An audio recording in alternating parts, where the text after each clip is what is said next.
The story opens with our protagonist Alec peacefully fishing without bait. Then, out of nowhere, a mysterious stranger approaches and asks if he'd like to learn the art of magic. Their lessons begin immediately, and before long, Alec succeeds in conjuring fire. However, aiming and controlling it as a projectile remains difficult, so his mentor Eldaz instructs him on how to properly focus.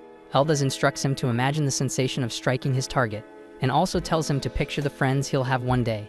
Sooner or later, those companions will find themselves in danger, and Alec will need to step in and protect them with his magic.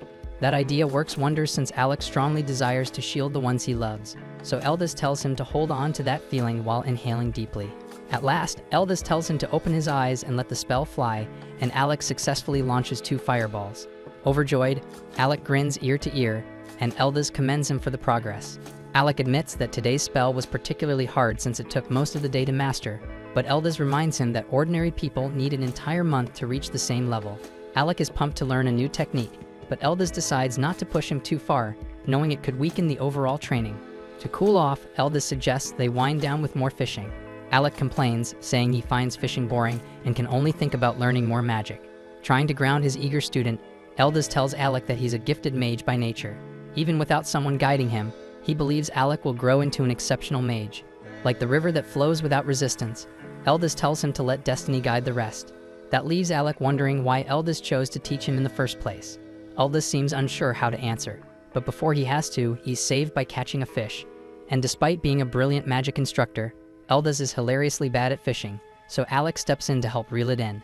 The moment lightens the mood, and they share a laugh before calling it a day. By the following morning, Alec returns to his training. The new magic formula is tougher than the last, but Eldaz encourages him, saying he's more than capable. The days go by with Alec learning a fresh spell each and every day. Still, it's not all study and effort. One day, the two find themselves in a snowy showdown thanks to magic-fueled snowballs. But the peaceful days aren't meant to last forever, and eventually, Eldaz reveals that he'll soon be leaving the capital. Alec feels crushed by the news, knowing this means they'll likely never meet again, and Eldaz clearly feels the same. But even now, Eldaz still has advice to give. He warns Alec that if the opportunity ever comes to join the Imperial Court as a magician, he should turn it down. Alec doesn't understand the reason, but what he truly wants to know is why Eldaz taught him magic in the first place.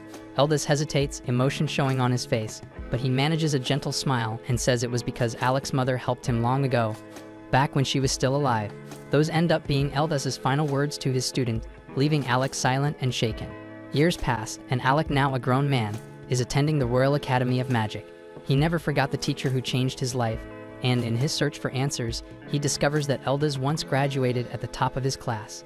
He did become a court mage, but for reasons unknown, he was later exiled. Alec realizes now that this is likely the source of the sadness that always lingered in Eldaz's eyes. With this in mind, Alec makes a bold decision. He sets his sights on reforming the structure of the Imperial Court. To repay the debt he owes Eldaz, Alec swears to make a difference, and that begins by becoming a court magician himself. Time skips forward, and Alec has achieved his goal. He's now serving as a court mage, but that changes quickly as Prince Regulus announces Alec's dismissal. Regulus questions whether Alec even understands his own duties. Alec replies that his role is to assist the prince using his magic, but Regulus clearly has something else in mind. He presses further, asking if Alec fulfilled that role during their last mission, but Alec has no answer. The prince explains that he is a warrior, leads from the front because that's his role, and their shield bearer Ix blocks attacks without hesitation because that's his role, and their mage Lini uses flame spells to push back monsters because that's her role. But Alec, by contrast, has only ever used buffs and defense spells. Regulus says that's not enough, not for someone carrying the title of court magician. He questions whether Alec only holds the position in name. Alec admits that he's stuck to support magic so far, but insists there's a valid reason for it. Regulus isn't interested in hearing his side. He interrupts and tells Alec to just admit that all he knows is basic support magic. Then he calls him pitiful for pretending he's more than that, and the others jump in as well. Lini mocks him, saying he's always warning the team not to go too deep into the dungeon, when really in her eyes, he's just scared. Alec is stunned by the words coming from his former teammates, but Leni tells him that she was simply keeping quiet until now. It was the king who placed Alec in their group, but they've reached their breaking point. None of them are willing to hold back anymore, and they're tired of dragging someone like Alec along while tackling dangerous dungeons. Regulus says he'd heard Alec was top of his class at the academy, but it's obvious now that he's incapable of doing anything unless someone else steps in to help. Alec begs them to let him explain, but Regulus catches sight of something tucked at Alec's side. It's a dagger, and that alone sets the prince off. He snatches the weapon from Alec and reminds him that he gave a direct order forbidding commoners from carrying arms. Alec tries to explain that he brought it for the next floor of the dungeon because they'll need it, but Regulus has no interest in hearing excuses. He declares that no one on his squad is allowed to take independent action, and he says that this is exactly why he opposed bringing a commoner into his party in the first place, and he regrets not fighting harder against it. Regulus then grabs Alec by the shoulders, tears the official robe off his back, and tells him he doesn't deserve to wear it. He's done arguing, and all Regulus says now is that their team has no place for someone like Alec, so he orders him to leave, and Alec stands there frozen. Later that night, Alec buries himself in study, determined to learn everything he can about the dungeon. He uses magic to flip through multiple books at once, reviewing floor layouts and magical data with precise focus. He compiles a full breakdown of the threats awaiting on the 30th level, and concludes that Regulus's team doesn't have the magical capacity to make it through. His conclusion is based on monster strength, terrain difficulty, and the known failure rates from previous attempts. With their current group setup, Alec is convinced they won't make it out alive.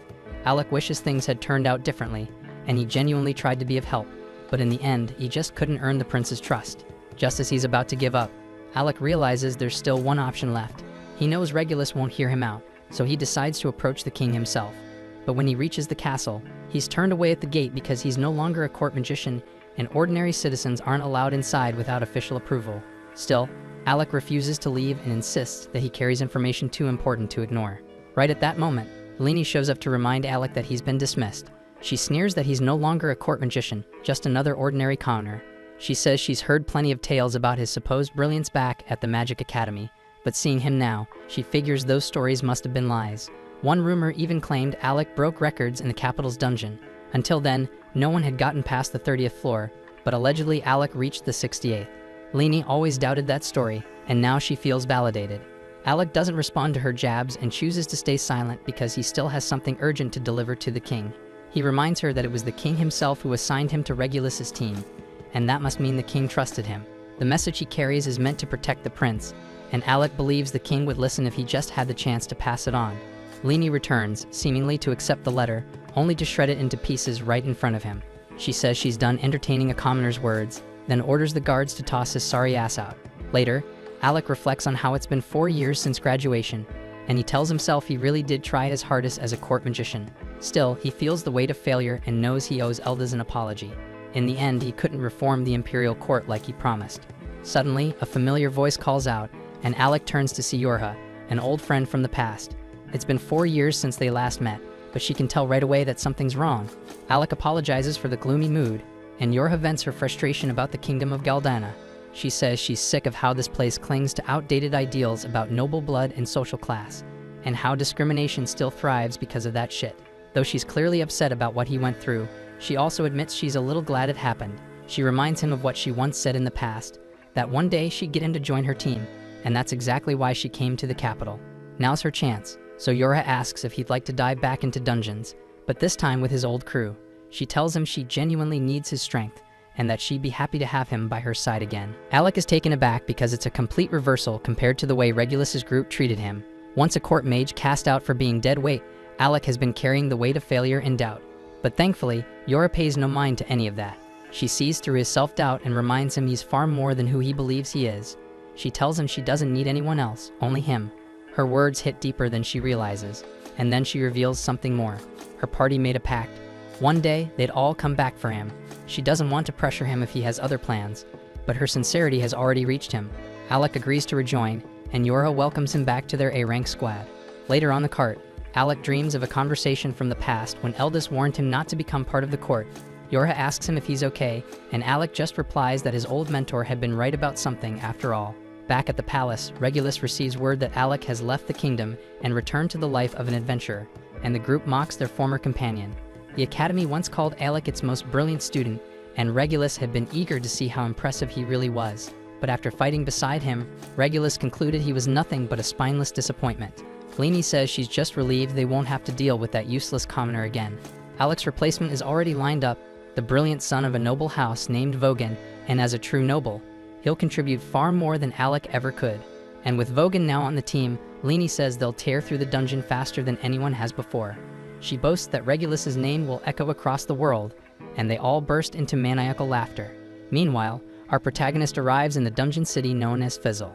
Yorha loves it here because unlike the kingdom, Faisal doesn't carry the same old bias and class restrictions, so it's been her party's home base for years. But before they can venture into any dungeon, Alec has to officially register as an adventurer. That part is easy enough, but a new obstacle appears. In Faisal, no adventurer is allowed past floor 30 of any dungeon without a special permit, and that pass is only granted after 2 years of being a guild member. And since Alec just signed up, he doesn't qualify, which means for now they'll have to wait 2 years. The two decide to rest for a bit, and during their break, Yorha explains that her team has already made it down to the 52nd floor of their current dungeon. She wants Alec to be part of that progress, but waiting 2 whole years isn't an option. Instead of fixating on what they can't do, Yorha chooses to focus on what they can. She reminds Alec that lower dungeon levels don't require any passes, and that there should be plenty of places for them to practice. After all, they're adventurers, and in a city built around dungeons, they've got no shortage of opportunities. Soon after, the two are locked in combat on the 2nd floor of one such dungeon. Yorha casts a strengthening spell on Alec, and he quickly cuts down several of the giant wasps surrounding them. But suddenly, Yorha feels uneasy. She had planned for this outing to be an easy warm-up, yet something feels off. She blinks, thinking her eyes might be deceiving her, as the swarm around them multiplies at a shocking rate, but Alec confirms it's no illusion. The insects are furious, and from their behavior, he concludes that their nest has been disturbed. Yorha then conjures a magical barrier to draw the swarm's attention, but Alec urges her not to push ahead. She surprises him, saying she's got this under control. Normally, Alec could handle monsters like these on his own, but Yorha can tell he isn't performing at his best. She knows his potential, yet something seems to be weighing him down, and that's why she tells him to let her handle it for now. It might be tough, but she says helping a comrade in need is exactly what teammates are for. Her words cut deep, stirring something inside Alec. He reminds himself that he's no longer a court magician, he's an adventurer now. Just like Eldas once taught him, he repeats to himself that real magic is meant to protect what's precious. Alec clenches his fists and decides he won't hold back any longer. He unleashes an offensive spell, sending bursts of energy that tear through the surrounding wasps. More of the monsters rush in, but Yorha feels stronger this time. With the real Alec fighting by her side, she raises a shield for him to work behind, just like the old days. Alec chants again, and bolts of lightning crash down from above, obliterating every last wasp in the swarm. Yorha cheers in victory, but her joy fades fast as the ground splits open, and a massive berserk worm bursts out. Alec instantly understands why the swarm had gone wild, but there's no time to dwell on it. The creature lunges, wrapping around Yorha, but Alec already has a plan forming. He knows the spell he needs, though he hesitates. One wrong move could hurt her. He calls out to Yorha, reminding her that she had mastered the finest defensive barrier spells back at the academy. They've always fought in perfect sync, so Yorha immediately catches on to what he's thinking. She fires back with a grin, reminding him that he was once the student with the strongest offensive magic in the entire school. With their trust aligned, Alec unleashes his full power. He chants the name of his attack Sacrifice Blaze and releases a torrent of searing flame that engulfs the monstrous worm. Yorha braces behind her barrier as the firestorm consumes their foe, and when the smoke clears, the two stand triumphant amid the ashes. Alec tells her that he always had faith in her, and Yorha smiles, saying he's still the most powerful mage she's ever known. The scene then shifts to a memory from their academy days. Their party is locked in combat with a raging dragon, one fierce enough to wield 5 elemental powers in succession. The fight turns grim, and Yorha is nearly spent after shielding the team from the creature's relentless barrage. Just as the beast prepares to finish them, Alec steps in and obliterates the dragon with a single strike. That moment would go down in history, the day Alec's team conquered floor 68 of the Royal Dungeon, proving that the legendary story was true. Their group erupted in celebration, swearing that they'd stay together no matter what came next. We then cut back to the moment right before graduation, when Alec was part of an elite group of students admired throughout the academy. The team consisted of Ornest, the gifted warrior, Krazia, the sharp-minded healer mage, Yorha, the expert in support magic, and Alec himself, the academy's strongest attack mage. On the day of their graduation, the 4 had just shattered the academy's long-standing dungeon record, making it all the way to the 68th floor, securing top honors and fame across the entire academy. But as they were walking back together, chatting about their future goals, Alec suddenly came to a stop and told them that he wasn't planning to continue with them because he decided to become a court mage instead.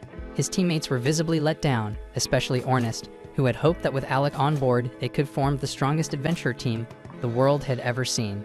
Still, he respected Alec's choice, knowing he must have had his reasons.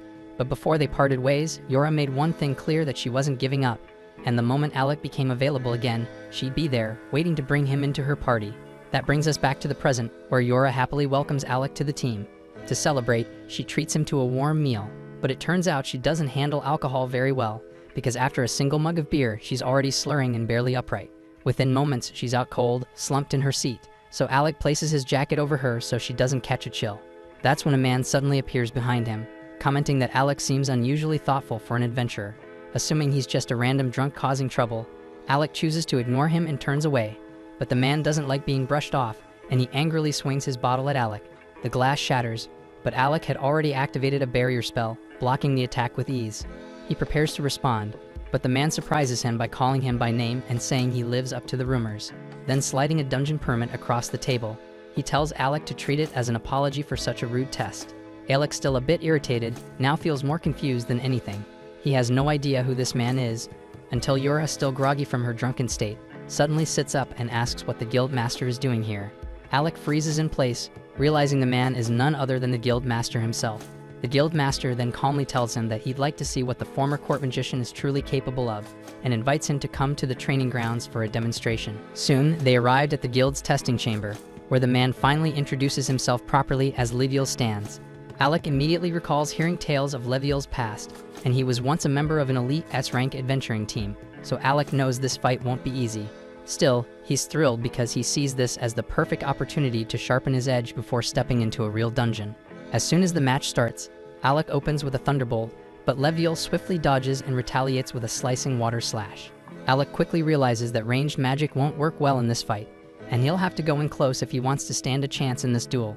But before he can get close, Leviel activates body enhancement spells, dramatically boosting his speed and strength.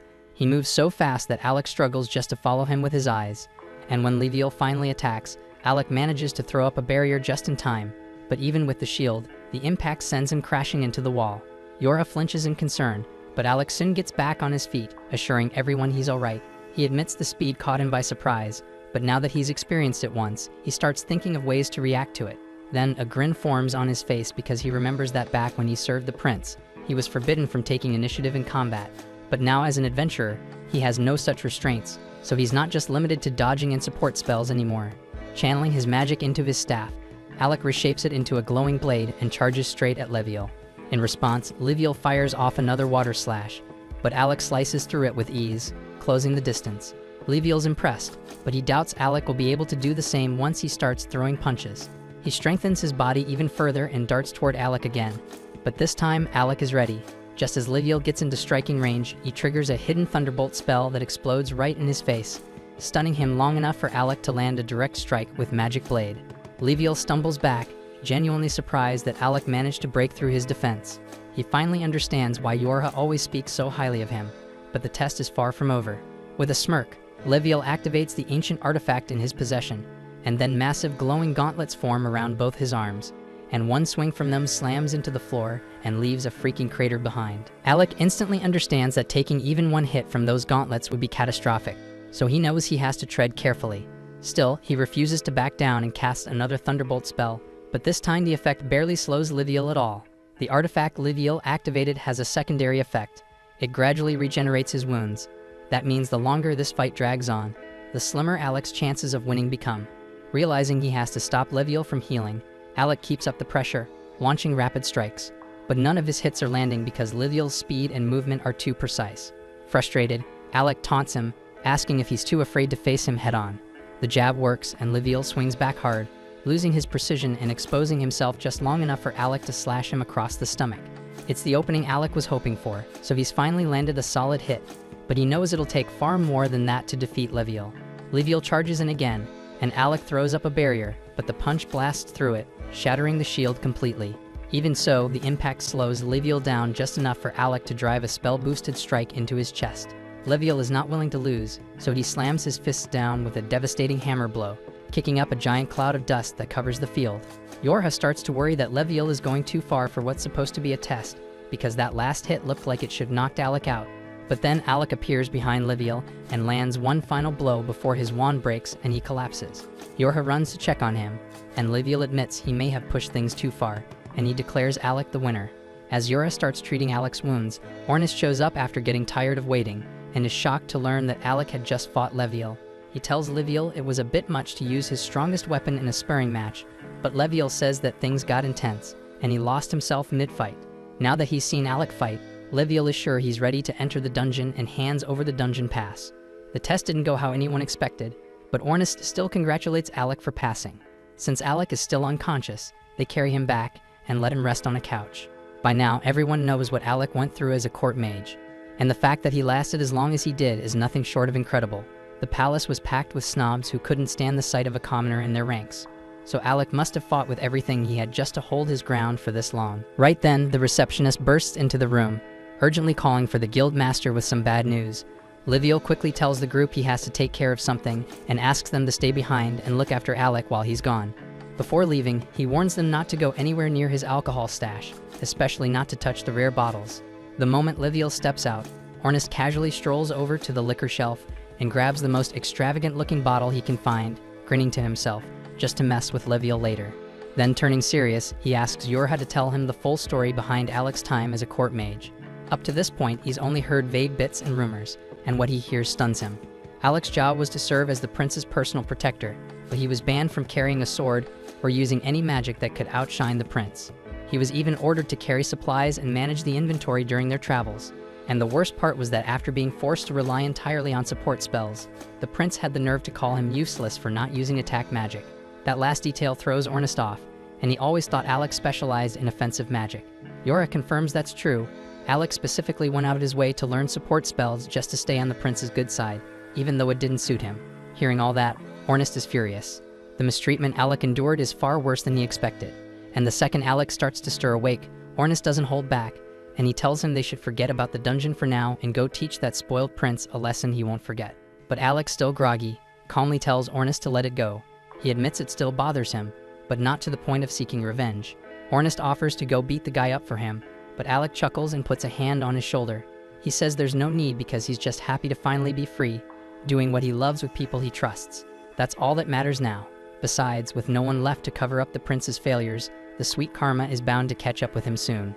That gives Ornest an idea, and he tells Alec they should focus on becoming the greatest adventuring party the world's ever seen. And once the rumors reach the capital, the prince will realize what he threw away. And when that day comes, Alec will be able to look him straight in the face and tell him off however he likes. Alec admits he likes the sound of that, and they fist bump, vowing that together, they'll become the strongest party out there. At the same time, in another part of the guild, a badly injured adventurer from an S-rank party is being patched up while reporting to the guild master about her latest mission. Her name is Krista, and the mission had gone completely off the rails, everything fell apart, and her teammates are still trapped deep inside the dungeon. So she pleads with Liviel to assemble a team to rescue them. Liviel immediately calls for an emergency meeting, but with such short notice, the only adventurers available are the ones already present at the guild. He informs the gathered group that they'll be forming a rescue squad to retrieve the rest of Krista's party, currently stranded on the 64th floor of the dungeon. Tension fills the room as everyone exchanges uneasy glances because they all know how risky that floor is. While the meeting is in full swing, Alec is still sitting alone back in Liviel's office. That's where Krasia finds him, surprised to see him by himself. She greets him warmly and asks how he's holding up, but judging by the bruises and cuts all over his body, the answer is obvious. She asks why he isn't in the meeting, and Alec quietly says he didn't want to intrude. Everyone else attending is A-rank, and he still doesn't feel like he belongs among them. Without saying a word, Krasia raises her hand and casts a healing spell, restoring Alec's injuries. Then she looks at him and gently reminds him that no one in this guild sees him as an outsider. While he worked at the royal court, Alec had gotten used to blending into the background, never speaking up, never standing out for fear of offending arrogant nobles. And even now, he struggles to shake off those habits, even if things are different here. Krasia sees the weight he's carrying, so she reaches out and softly pats his head, telling him she's always around if he needs someone to talk to. And the gesture lifts his spirits more than he expected. Moments later, Ornest and Yorha return. Ornest looks fired up as he tells Alec they've just been handed the perfect opportunity to explore the dungeon. He fills him in on the rescue mission and adds that the area they're heading to is nicknamed the Tank Killer. And the reason is that healing magic is completely nullified inside. The only way to recover is with potions, which means survival is much harder. Alec is surprised Krasia agreed to a mission like this, considering how much she relies on healing spells. But she admits she's not exactly thrilled about it. In fact, she hates everything about that place. She only gave in because Ornest wouldn't stop insisting that it'd be the perfect first mission for the new team. Alec starts to doubt whether he's even strong enough to help, but Yorha shuts that down immediately. She tells him that he's the key to the entire operation. His magic is what their strategy depends on, and without him, they wouldn't stand a chance. The group soon heads toward the dungeon, and as they stop in front of its towering gate, Ornus steps forward with his usual swagger, declaring that this is where their legend begins. Then they begin mapping out their next moves. This particular dungeon is wrapped in a rare magical aura that completely disables healing spells. That means no recovery magic once they're inside, so only potions and raw agility will keep them alive against whatever comes their way. Their objective lies far below, close to the 64th floor, where members of Krista's guild are currently trapped. But getting there won't be simple, so they'll have to carve their way through every floor before it, including all the boss fights guarding each level. Ornus quickly assesses the situation and notes that if they go floor by floor, they'll arrive far too late. That's when Yora pulls out a gleaming magic crystal, revealing that Krista had given it to them in advance. And with this item, they can bypass all previous levels and teleport straight to level 64. Alec instantly recognizes that this must be an exceptionally rare and powerful artifact, so Yora says that Krista didn't hesitate to hand them out because her only priority is rescuing her teammates, no matter the cost. Yora then adds that the level 64 boss is reportedly an undead, which unfortunately renders Krasia's light-based healing magic ineffective. And since Yora herself is a support mage, the bulk of the fight will rest on Alec's shoulders. Ornus then tells Alec to conserve as much mana as possible, offering to handle the lesser enemies so Alec doesn't burn through his energy before reaching the real threat. Krasia agrees, urging the group to brace themselves, warning that from this point on, they'll be battling death itself. Even a seasoned S-rank party was completely wiped out in this place. Instead of being intimidated, Ornus grins with wild energy, more alive than ever. He rallies the group, shouting that this is where the tale of their legendary party truly begins. With that, Yora tosses the crystal high into the air. As it shatters, it activates, instantly teleporting them deep into the dungeon, right to level 64. The group materializes in a dim, musty cavern, and within moments, a wave of undead skeletons begins to rise, armed with swords and shields. But Ornus doesn't hesitate for a second, and he draws his spear and charges head-on, striking the first wave with ruthless precision. With each thrust and sweep, he dismantles groups of undead effortlessly, boasting that level 64 seems laughably easy so far. The rest of the team stays back for a moment, quietly observing, as more skeletons crawl out from the shadows and begin advancing. Ornus, unfazed, continues his rampage, slashing down anything that moves. But Yora quickly becomes concerned because he's moved too far away from her area of effect, so she breaks into a sprint, calling out for him to return to formation. Alec and Krasia follow closely, both muttering that Ornus will probably be fine. After all, he's armed with a legendary artifact, the piercing black spear. It's nearly indestructible, always razor sharp, and extremely effective in battle, so it's a perfect weapon for someone who fights with guts instead of brains. Alec calls out to Ornus, asking if he needs a hand, but Ornus confidently replies that this is child's play for him and continues demolishing every enemy that dares to come near. Alec chuckles and keeps walking alongside Krasia when all of a sudden he senses something unusual behind him. Trusting his instincts, he fires off a lightning bolt over his shoulder. As the smoke clears, there's nothing in sight. Even Krasia looks puzzled, asking what that was about. Alec admits he thought someone was behind him, but maybe it was just a false alarm. Still uneasy, he draws his sword and dashes forward, slashing the air in front of him. His blade clashes with something invisible, which suddenly reveals itself as the Grim Reaper. Ornus grins and comments that Alec's not as out of shape as he assumed, adding that he sensed the invisible enemy earlier but couldn't deal with it himself. The Grim Reaper retaliates, pushing Alec back with a strike, but Alec quickly recovers, deflects the blow, and retreats toward Ornus. At that moment, Alec understands that Ornus was placing complete trust in him, counting on him to handle threats from behind without needing to look back. It's a feeling Alec hasn't experienced in years, true camaraderie, and that realization ignites a surge of strength within him. He leaps into the air, brandishing his enchanted sword, and delivers a clean, powerful strike that cuts through the Grim Reaper, slaying it instantly. He then turns toward Yora and asks if she had known about it too. She immediately apologizes for keeping it quiet, while Krasia jokingly tells him to blame Ornus, since it was his idea in the first place. Alec smirks and tells Ornus he owes him one, to which Ornus replies that they'll talk about favors after they actually make it out of this dungeon alive. The four teammates now regroup, side by side, ready to take on whatever comes next. Soon after, both Alec and Ornus launch themselves into the swarm of undead, slicing and tearing through skeletons in every direction, while Yora provides magical reinforcement from the rear. Ornus is in his element, pulling off flashy maneuvers and eliminating every skeleton in his path. Meanwhile, Krasia calmly supports him from a distance, taking down sneaky enemies with her deadly accurate bow shots whenever they try to flank him. Yora, though typically in the backline, is forced to defend herself up close with her staff as the endless wave of skeletons pours in. Realizing the horde isn't slowing down, Alec calls the others back, shouting that he'll take care of the rest in one strike. Without hesitation, the party quickly gathers behind him. so Alec channels his power and unleashes a massive thunderbolt, engulfing the entire area in blinding electricity, making every last skeleton reduced to smoldering ash. Once they're in the clear, Ornus turns to Alec and casually asks why he's only been using his thunderbolt skill, since back at the academy he used to wield several types of offensive magic. Alec quickly brushes it off and just says that thunderbolt is the fastest spell to cast, so it's just more efficient in battle. Ornus raises an eyebrow, clearly unconvinced, but chooses not to push the issue as there's no time to dig deeper because they're on a mission. Suddenly, a monstrous whir echoes from the depths ahead, and they all instinctively assume it must be coming from the boss room.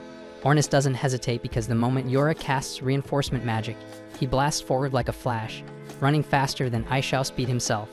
Alec watches in surprise, impressed by both Ornus' explosive speed and Yorha's magic boost. He and the girls waste no time and quickly follow Ornus through the tunnel toward the source of the noise. As they emerge into a wide-open chamber, they spot Ornus perched casually on a rocky ledge, arms folded, observing a chaotic scene unfold below as a massive monster is chasing a panicked adventurer in every direction.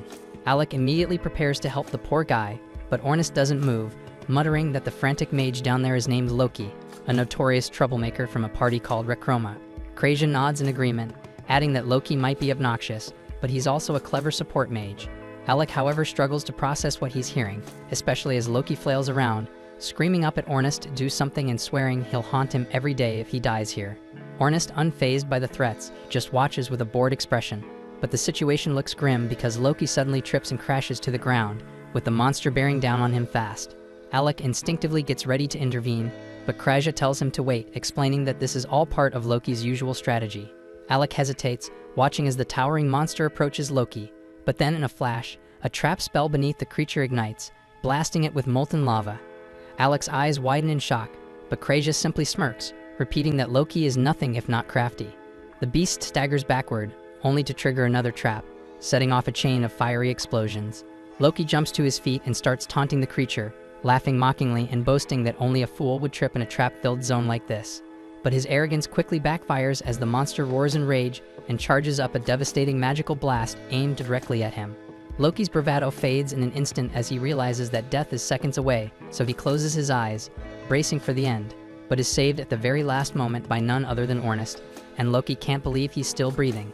Then, as Alec and the girls make their descent to join the battle, the monster redirects its fury, launching an attack straight at Alec. But Yorha reacts in time, casting a protective shield that blocks the strike. Alec prepared to counter with another thunder magic, but before he could unleash it, the beast twisted around and charged straight for Ornus and Loki instead. Alec shouts a warning to Ornus and Loki, alerting them to the incoming danger, and fires off another thunderbolt spell that strikes the monster dead on. However, as the dust settles, he quickly realizes the attack wasn't powerful enough to bring it down. Ornus notices the creature rapidly closing in on him, so he resorts to a desperate maneuver, charging straight at the beast and slipping between its legs in a swift motion. He then hurls Loki toward Krasia, who tumbles to the ground beside him. Yura promptly instructs Krasia to take Loki to the ledge while they handle the monster. Ornus swiftly assumes position, drawing his spear in preparation for the next clash. They wait until Krasia secures Loki's safety, then brace themselves for the final confrontation. Yura casts a powerful enhancement spell, boosting all of Ornus' stats, prompting him to charge the creature head-on. He skillfully evades its strike, leaps into the air, and drives his spear toward its face. Yet the monster proves far more resilient than expected, violently shaking him off and flinging him to the ground. Yorha races to aid the fallen Ornus, but the monster attempts to crush him instantly. Fortunately, she casts her shield spell just in time to block the blow, giving Ornus a brief moment to recover. Meanwhile, Alec appears almost theatrical, conducting an unseen symphony as he summons 5 glowing magic circles around the monster. Loki observes in disbelief, remarking that even generating 3 circles is incredibly difficult. For Alec to conjure 5 simultaneously, he must be a prodigy, but Krasia calmly replies that Alec is capable of far more. To Loki's astonishment, Alec proceeds to summon 20 magical circles at once. Then, as the monster lunges forward, Ornus climbs up its body and strikes its tail, buying Alec the precious seconds needed to complete his spell. Ornus then leaps away just as Alec finishes his incantation and unleashes a devastating barrage of thunderbolt magic that electrocutes the beast, freezing it mid-motion. But when Alec moves in to deliver the final blow, the creature unexpectedly sidesteps, narrowly evading the attack. The monster immediately begins charging its own magical blast, but Krasia quickly casts a blinding spell, momentarily disorienting it. At the same time, Yora uses her magic to summon enormous glowing chains that bind the monster tightly in place. Taking full advantage of the moment, Ornest hurls his spear like a javelin, landing a direct hit through the creature's skull as Alec prepares to finish it for good. But to everyone's surprise, the monster still manages to move and immediately begins casting its devastating magical blast once more. Alec, however, remains calm and unmoved, preparing to unleash a spell so rare that only 2 people in the world even know it. One is his mentor Eldas, the very mage who created it, and the other is Alec himself, who learned it directly under his guidance. As the creature hurls its charged blast toward Alec, he counters it with reflection magic, sending the attack back with twice the force. But the Dame monster is incredibly resilient and somehow survives even that. Now barely hanging on, the beast attempts the same spell again, but this time Alec combines his reflection magic with multiple layered magic circles, engulfing the monster in a brutal inferno. The beast is incinerated where it stands, and Ornest follows up by slicing its head clean in half, bringing the battle to an end. With the fight over, the group begins to celebrate their hard-won victory, but their moment is cut short when Loki steps forward, thanking Alec for his help and revealing that he knows who he is, specifically, that Alec is the court magician. Alec casually replies that he's no longer with the royal court, to which Loki responds that it's the prince and his party's loss. He then drops a bombshell. The monster they just defeated wasn't even the floor boss. It was merely one of the sub-bosses that had foolishly chased after him and ended up separated from the rest. This revelation stuns Alec and the others, who now question how powerful the real boss must be if even a sub-boss pushed them to their limits. Loki then reveals that the true floor boss is a necromancer clad in pitch-black armor, masquerading as a knight.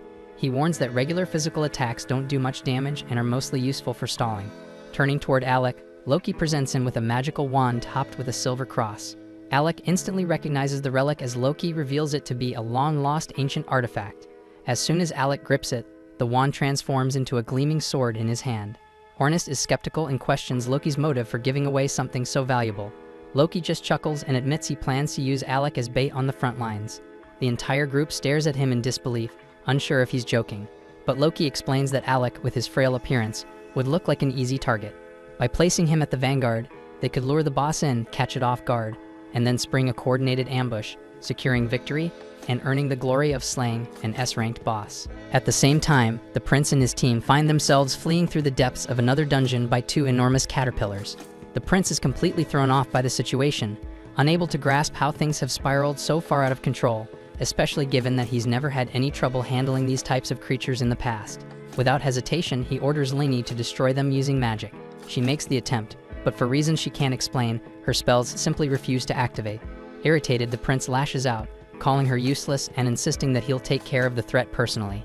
However, the moment he swings his blade, it bounces harmlessly off the monster's hide, and it's in that exact moment he starts to realize that something is very wrong, and he takes a hit. Lini and Ix quickly pull the prince up from the ground after he's knocked down and make a run for the dungeon exit. During their retreat, the prince racks his brain, trying to make sense of what went wrong. His attacks used to carry far more force, and now that he reflects on it, he realizes that his decline in strength began right after he removed Alec from the group. But rather than acknowledging that Alec may have been a valuable asset, the prince convinces himself that Alec must have cursed him out of spite. Once they've made it out of the dungeon, the prince immediately visits one of the royal magicians, Vogan Fornius, to investigate whether he's under the influence of a curse. After conducting a brief magical analysis, Vogan confirms that no such curse exists. The prince is stunned, insisting that he wouldn't have had such trouble clearing the 30th floor unless Alec had sabotaged him. But Vogan, aware of the anti-magic zone present on that floor, calmly explains that the prince likely felt weaker because his support magic was being suppressed.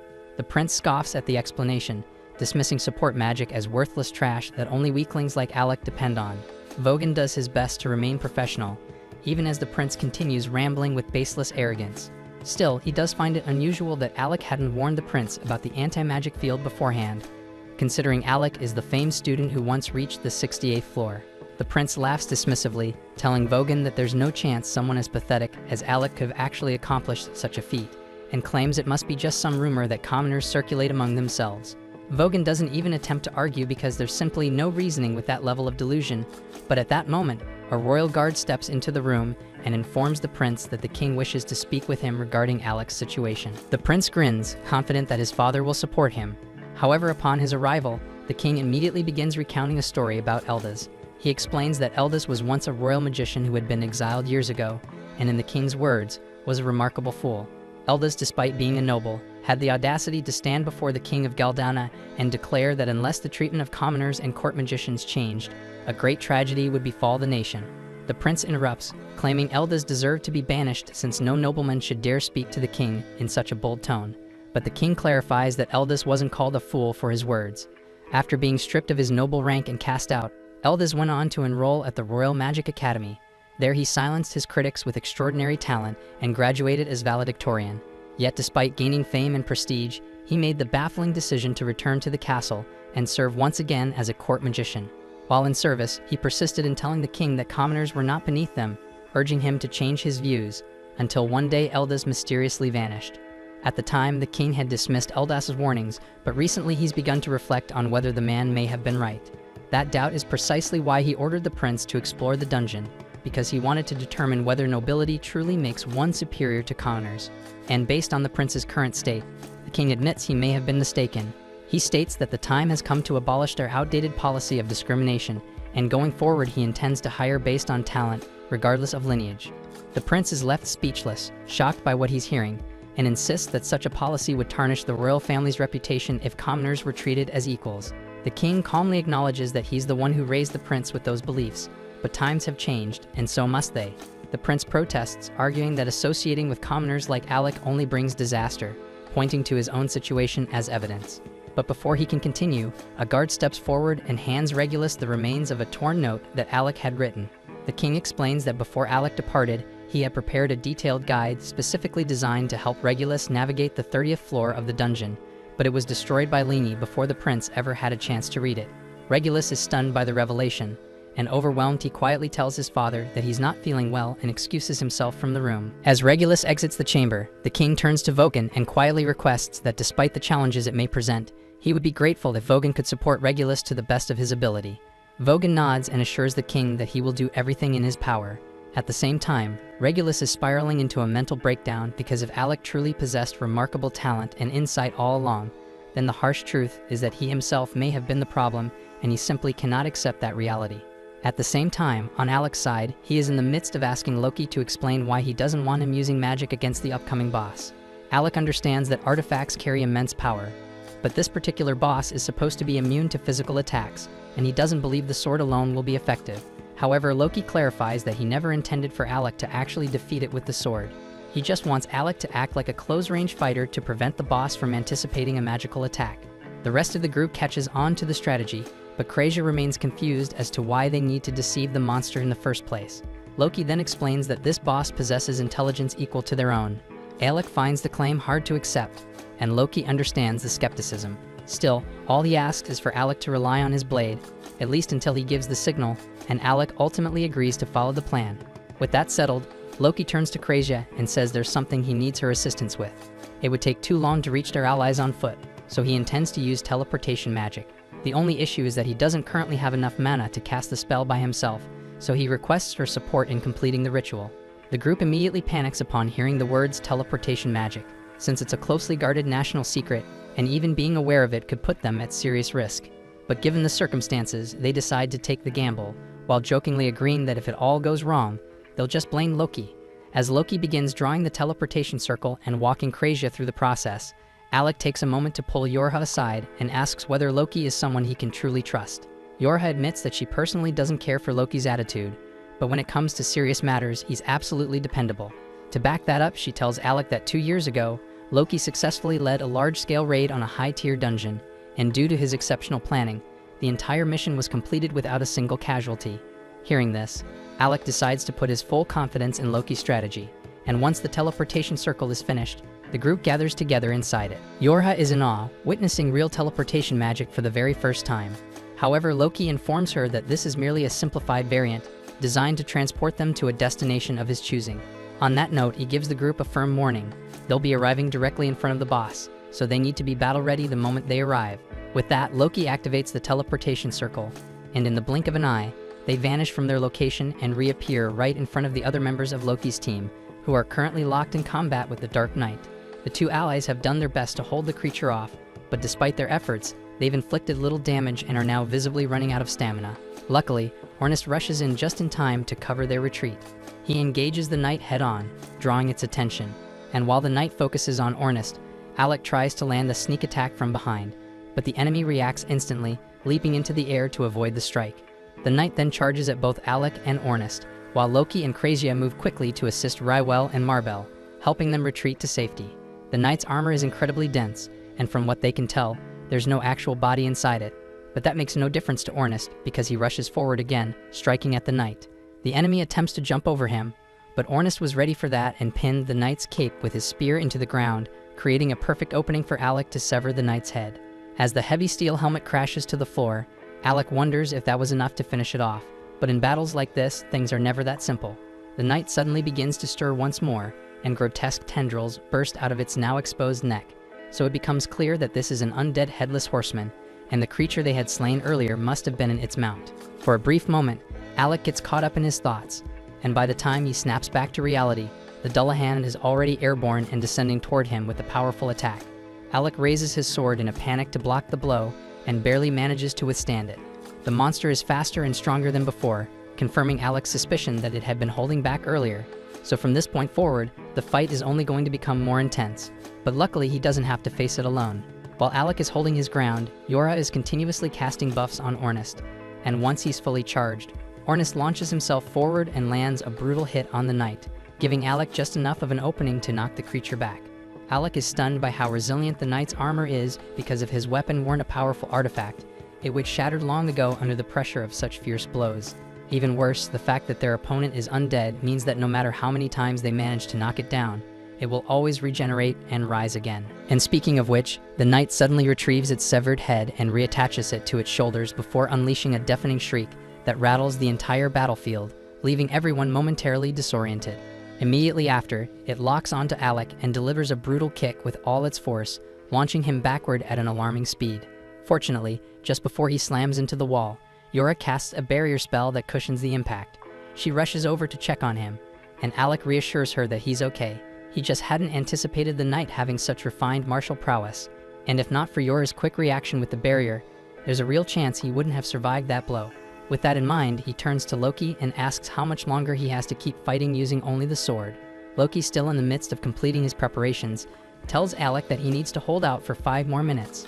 Easier said than done because Alec almost died a moment ago and he's down to just 3 potions. Meanwhile, Ornest is struggling to stay on his feet, shouting for Alec to get his ass back into the fight. Together, the two press on, doing their best to keep the knight engaged until Loki's 5-minute countdown is finally up. With his setup complete, Loki activates a massive magic circle and begins laughing, drawing everyone's attention. The display provokes the knight into a panic, so it charges straight at Loki and slashes him across the chest. But that, as it turns out, was all according to plan, because the Loki it struck was nothing more than an illusion, and the grand spell circle was simply a decoy designed to lure the enemy into a carefully laid trap.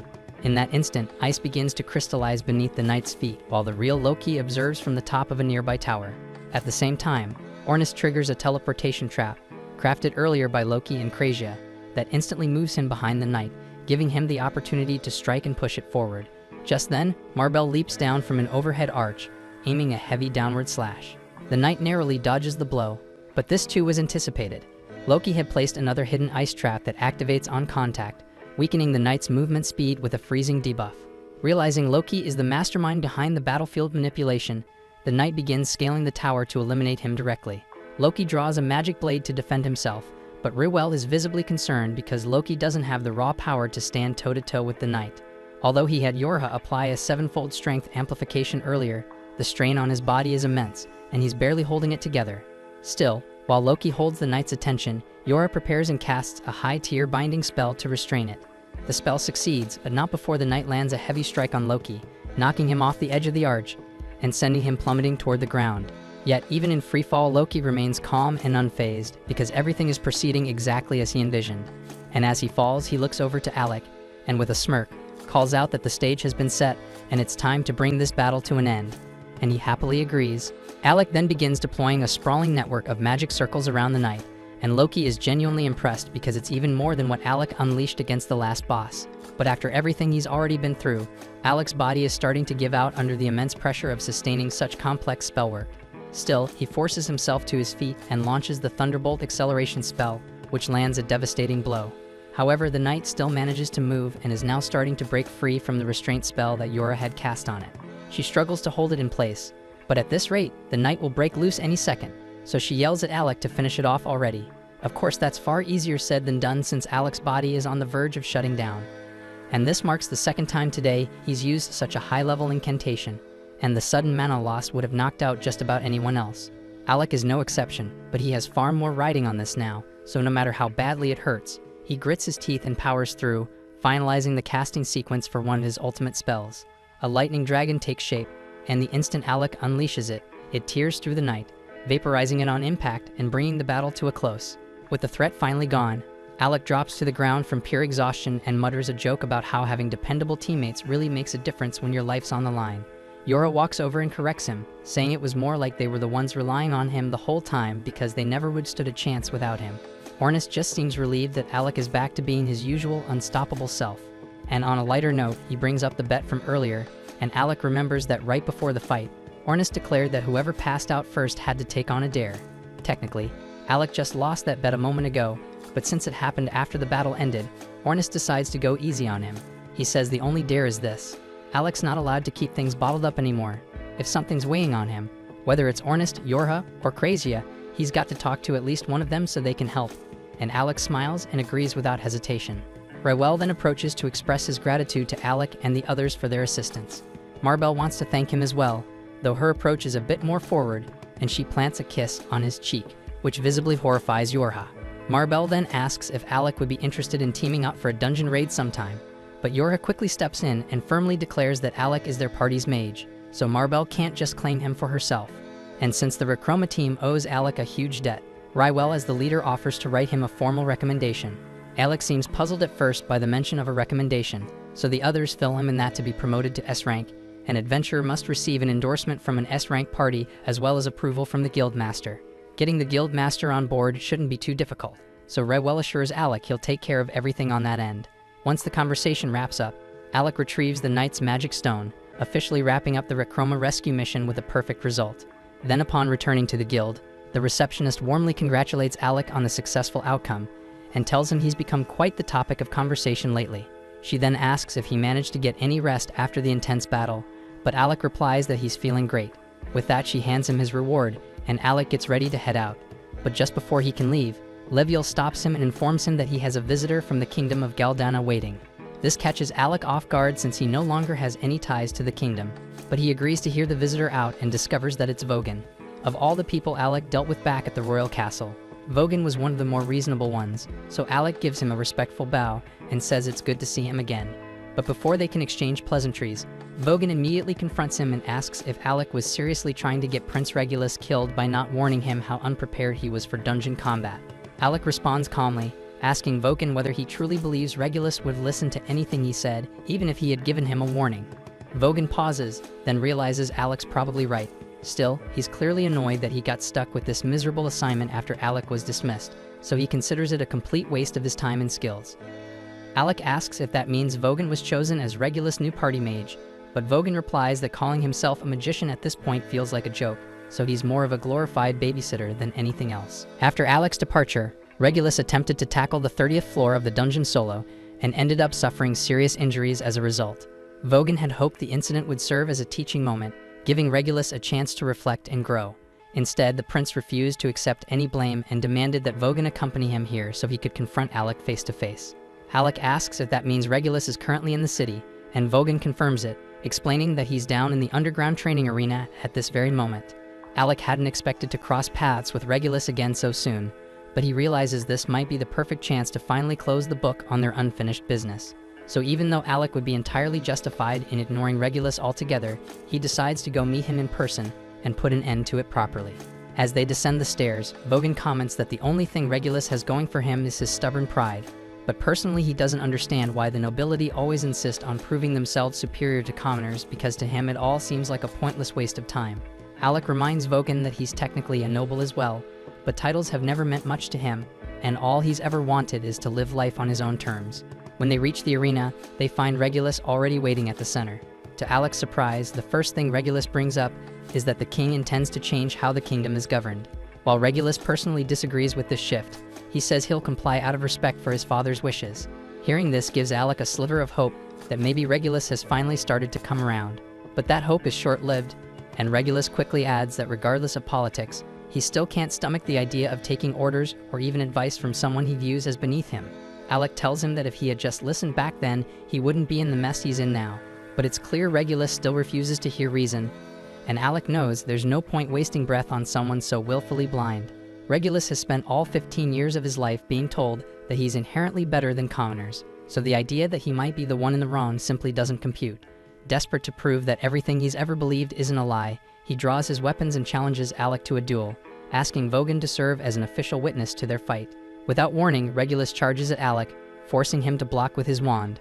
But Alec is caught off guard to find that Regulus has swapped his usual longsword for a pair of daggers. A few years back, when Regulus was first selecting his weapon, Alec had recommended that he use daggers instead of a longsword, pointing out that his body was still too small to wield something so heavy effectively. But Regulus had instantly dismissed Alec's advice without giving it a second thought. But ironically, he's now following that very advice. Still, just changing weapons didn't suddenly make him a skilled fighter, and Alec easily sidesteps one of his attacks, causing Regulus to stumble forward and slam face first into the ground. Alec suspects that Vogan probably played a role in setting this whole encounter up, so he asks what he said to provoke the prince. Vogan simply told Regulus that if he truly wanted to challenge Alec's strength, he'd have to prove it in combat.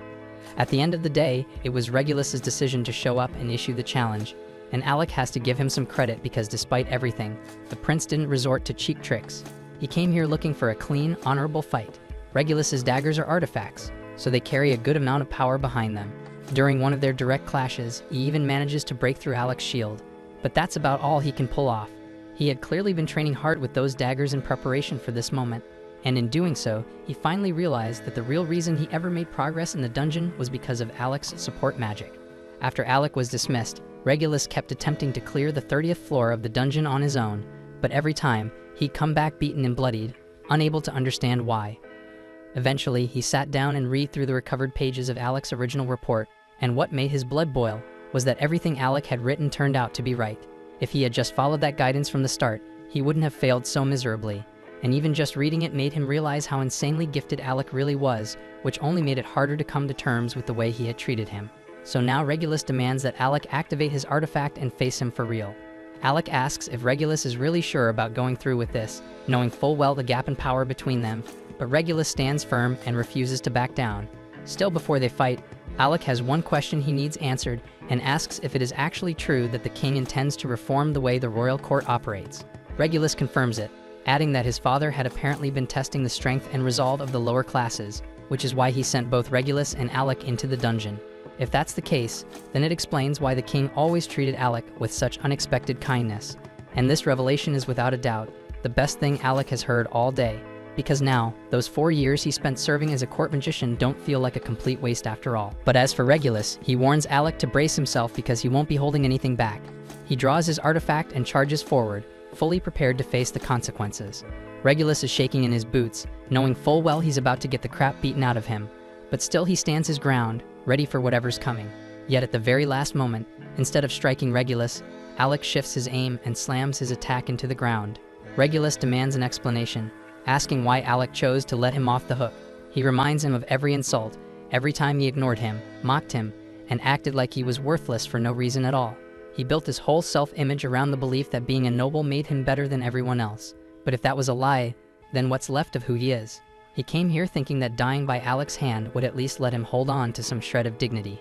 But now, Alec's looking at him with pity, and Regulus is completely lost, and he doesn't know what to believe anymore. Alec typically isn't one to laugh at someone else's misery, but even he can't help chuckling at how ridiculous this has all become. He walked in expecting a bitter grudge match, figured Regulus would be shouting threats and throwing punches. But instead, the guy's breaking down and asking for life guidance. The absurdity of the moment makes it impossible to stay angry, and suddenly Alec realizes how pointless all that resentment was in the first place. Once he sees that Alec isn't mad anymore, Regulus lowers his head and sincerely apologizes for how he treated him in the past. And Alec is honestly stunned because he never thought Regulus had it in him to swallow his pride and admit fault. Still, he understands that Regulus acted the way he did because of how he was raised. That doesn't excuse it, but if Regulus is willing to change, then Alec figures it's worth letting go, so without hesitation he offers his hand.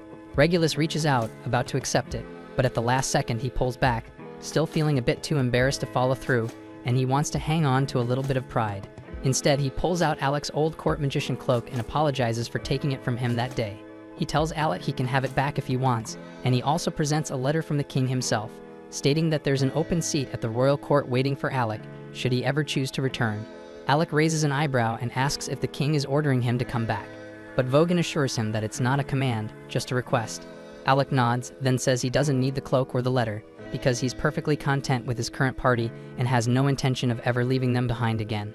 Regulus accepts his answer without complaint, but insists Alec take the cloak anyway because it belongs to him. Then he tells Vogan they're done here and it's time to leave, because there's nothing more to say. But as he walks away, there's the faintest smile tugging at his lips, and it's clear that both he and Alec have finally made peace with their past. The next day, Alec catches up with the group and casually asks if anyone's got time to hang out.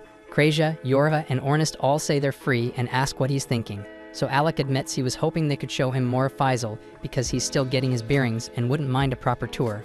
Under normal circumstances, all three would be happy to help out, but the second Ornest and Krasia realize what's happening. They both spot this golden opportunity to give Yorha some alone time with Alec.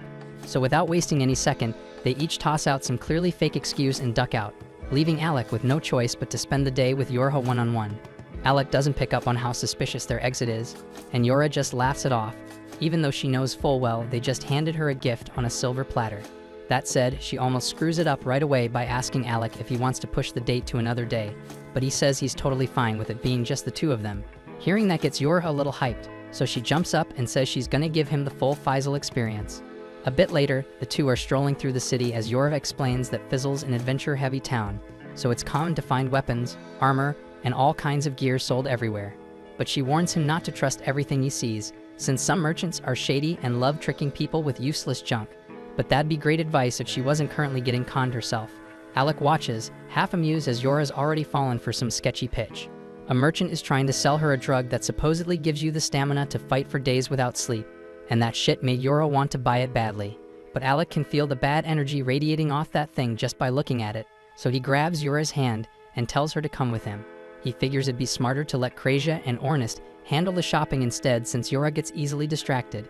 She admits she does get duped here and there, but reminds him that the last time she asked those two to shop, Ornest came back looking like Zorro, and Krasia bought an oversized teddy bear, so trusting them isn't exactly a winning move either. With that in mind, Alec says he'll take over the party's shopping from now on, and Yorha tells him that would honestly make her life way easier. As they continue walking, Alec notices a cozy-looking cafe and suggests they take a break, so the two of them go inside to relax over some tea. While they're sitting and chatting, Alec brings up how Ornest and Krasia seem to really dislike Loki, and asks Yorha what that was all about. Yorha tells him it's kind of a long story, then explains that 2 years ago, they ran into an A-rank party that was struggling in a dungeon, so they stopped to lend a hand. Not long after, Loki and Rewell showed up too, and they all teamed up to take down the floor boss together. But during the fight, Ornest got injured while shielding one of the A-rank adventurers by taking a blast of acidic spit straight to the back. He tried to act tough afterward, pretending he was fine, but his legs gave out on the way home, so Loki and Rewell had to carry him back. Up to that point, Loki had treated Ornest decently, but while Ornest was knocked out, his spear kept smacking Loki in the head, and eventually Loki lost his patience and chucked it into the forest, gone for good. Yorha doesn't think Loki meant any harm by it. In fact, he probably assumed it wasn't a big deal, since the spear was already in bad shape.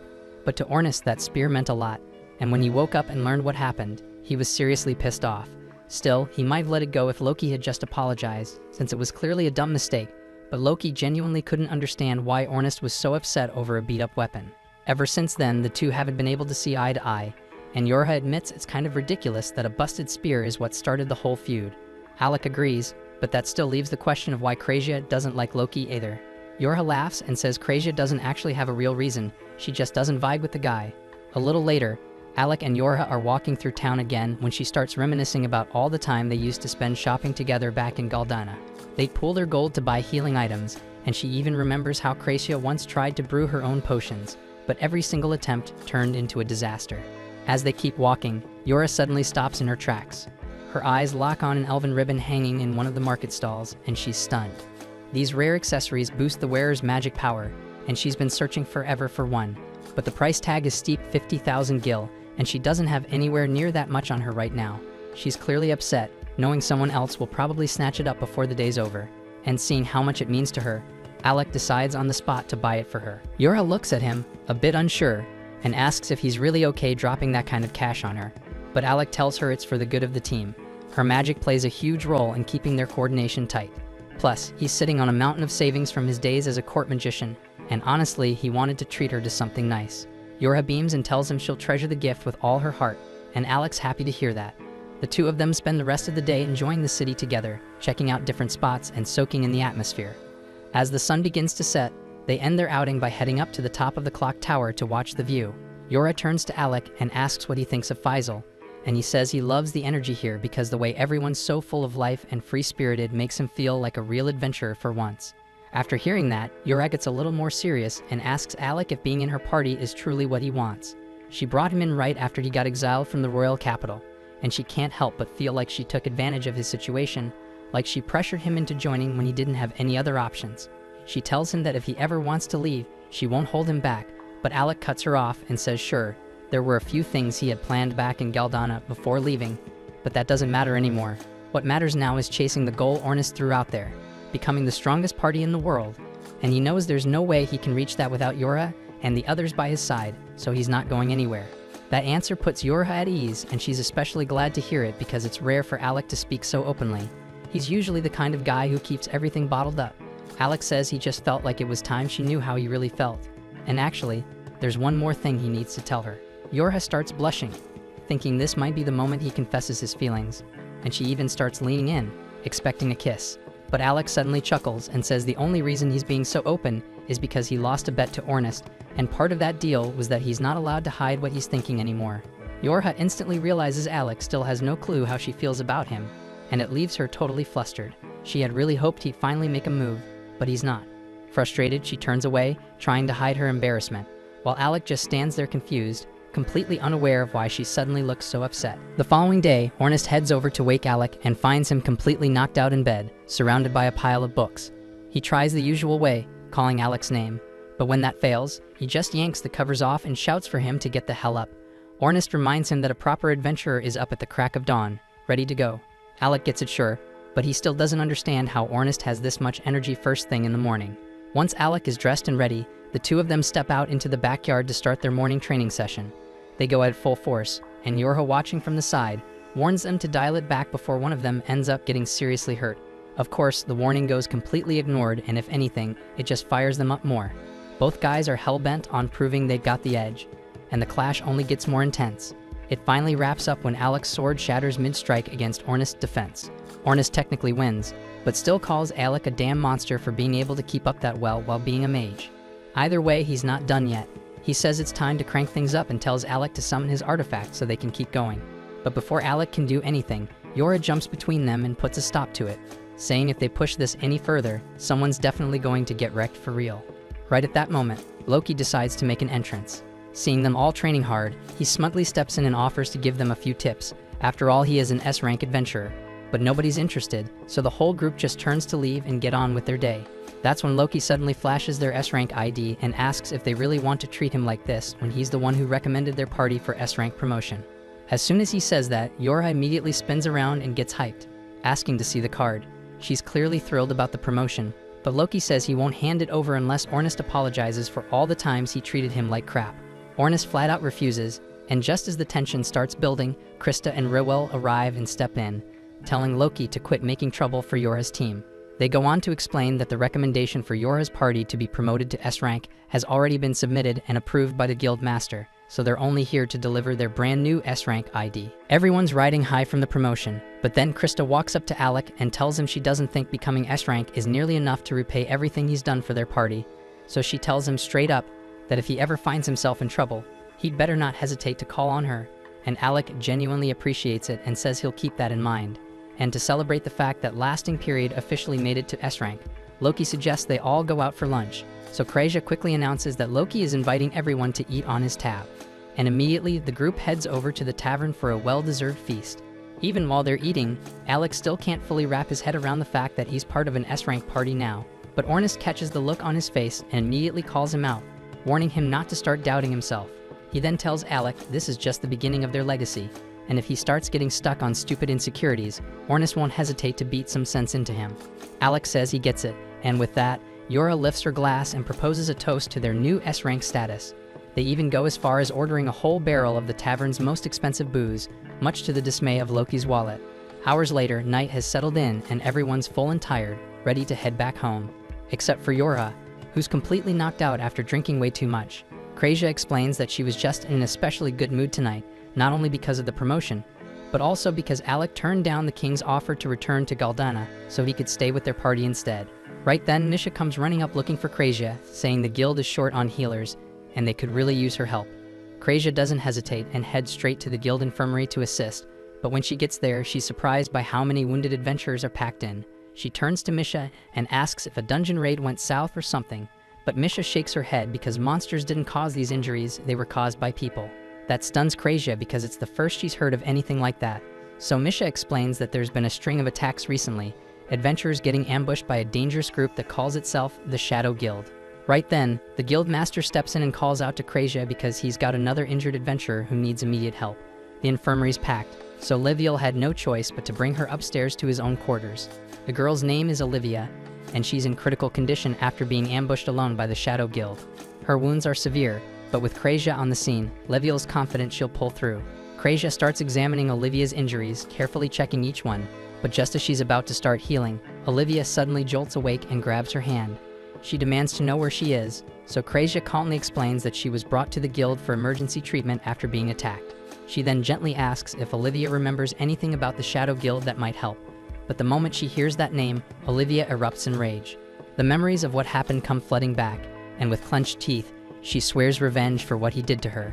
She begs Krazia to heal her immediately so she can get back out there and fight, but Krazia stands firm and says no because if Olivia tries to jump back into battle right after getting healed, it'll only make things worse.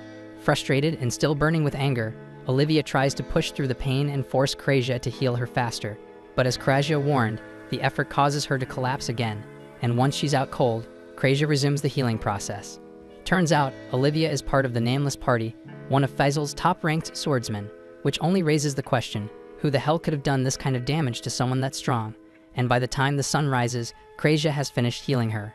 Completely drained, she slumps forward and dozes off at Olivia's bedside. Elsewhere in Faisal, Alec is buried in research at the library, flipping through everything he can find on the arcane dungeon. Out of nowhere, a boy named Lorg walks up and introduces himself as a member of Nameless, the same S-rank party Olivia belongs to, and he asks Alec if he'd be willing to join him on a raid into the labyrinth. Not long after, Krazia heads over to Olivia's room to check in on her, only to walk in and catch her mid-swing with a sword, despite the fact that she's supposed to be resting. Liviel is just sitting nearby, watching it happen, so Krazia shoots him a look and asks why he didn't stop her, but he just shrugs, saying it's pointless because Olivia won't listen to a damn thing he says. And when she shuts down like this, there's nothing he can do, and on top of that, she's not even telling him what happened with the Shadow Guild, which is stalling his entire investigation. Krazia steps in, grabs Olivia, and tells her she should be lying down.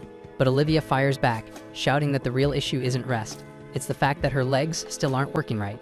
She snaps at Krazia, yelling that if she's really a healer, she should start acting like one. Even though Olivia's being completely out of line, Krazia doesn't take it personally. Instead, she calmly asks Liviel to step outside so she can start treatment. Once he's gone, she begins channeling healing magic into Olivia's legs, and Olivia is taken aback that she's not grilling her with questions. Deep down, Krazia can already tell Olivia was betrayed by someone close to her, and if Olivia doesn't want to talk about it, she's not going to push. What matters now is getting Olivia back on her feet, and Krazia is here to help however she can. That simple kindness hits Olivia hard, and it dawns on her that Krazia's done nothing but try to help this whole time, and all she's done is lash out. Guilt wells up inside her, so she drops to her knees and apologizes, saying she was wrong to treat Krazia like that. It wasn't Krazia's fault, and she was just venting her own failure and pain at the wrong person, so she promises to make it up to her. Krazia smiles, happy to see the change in her, but she doesn't want Olivia beating herself up, so she leans forward and gives her a gentle kiss on the forehead.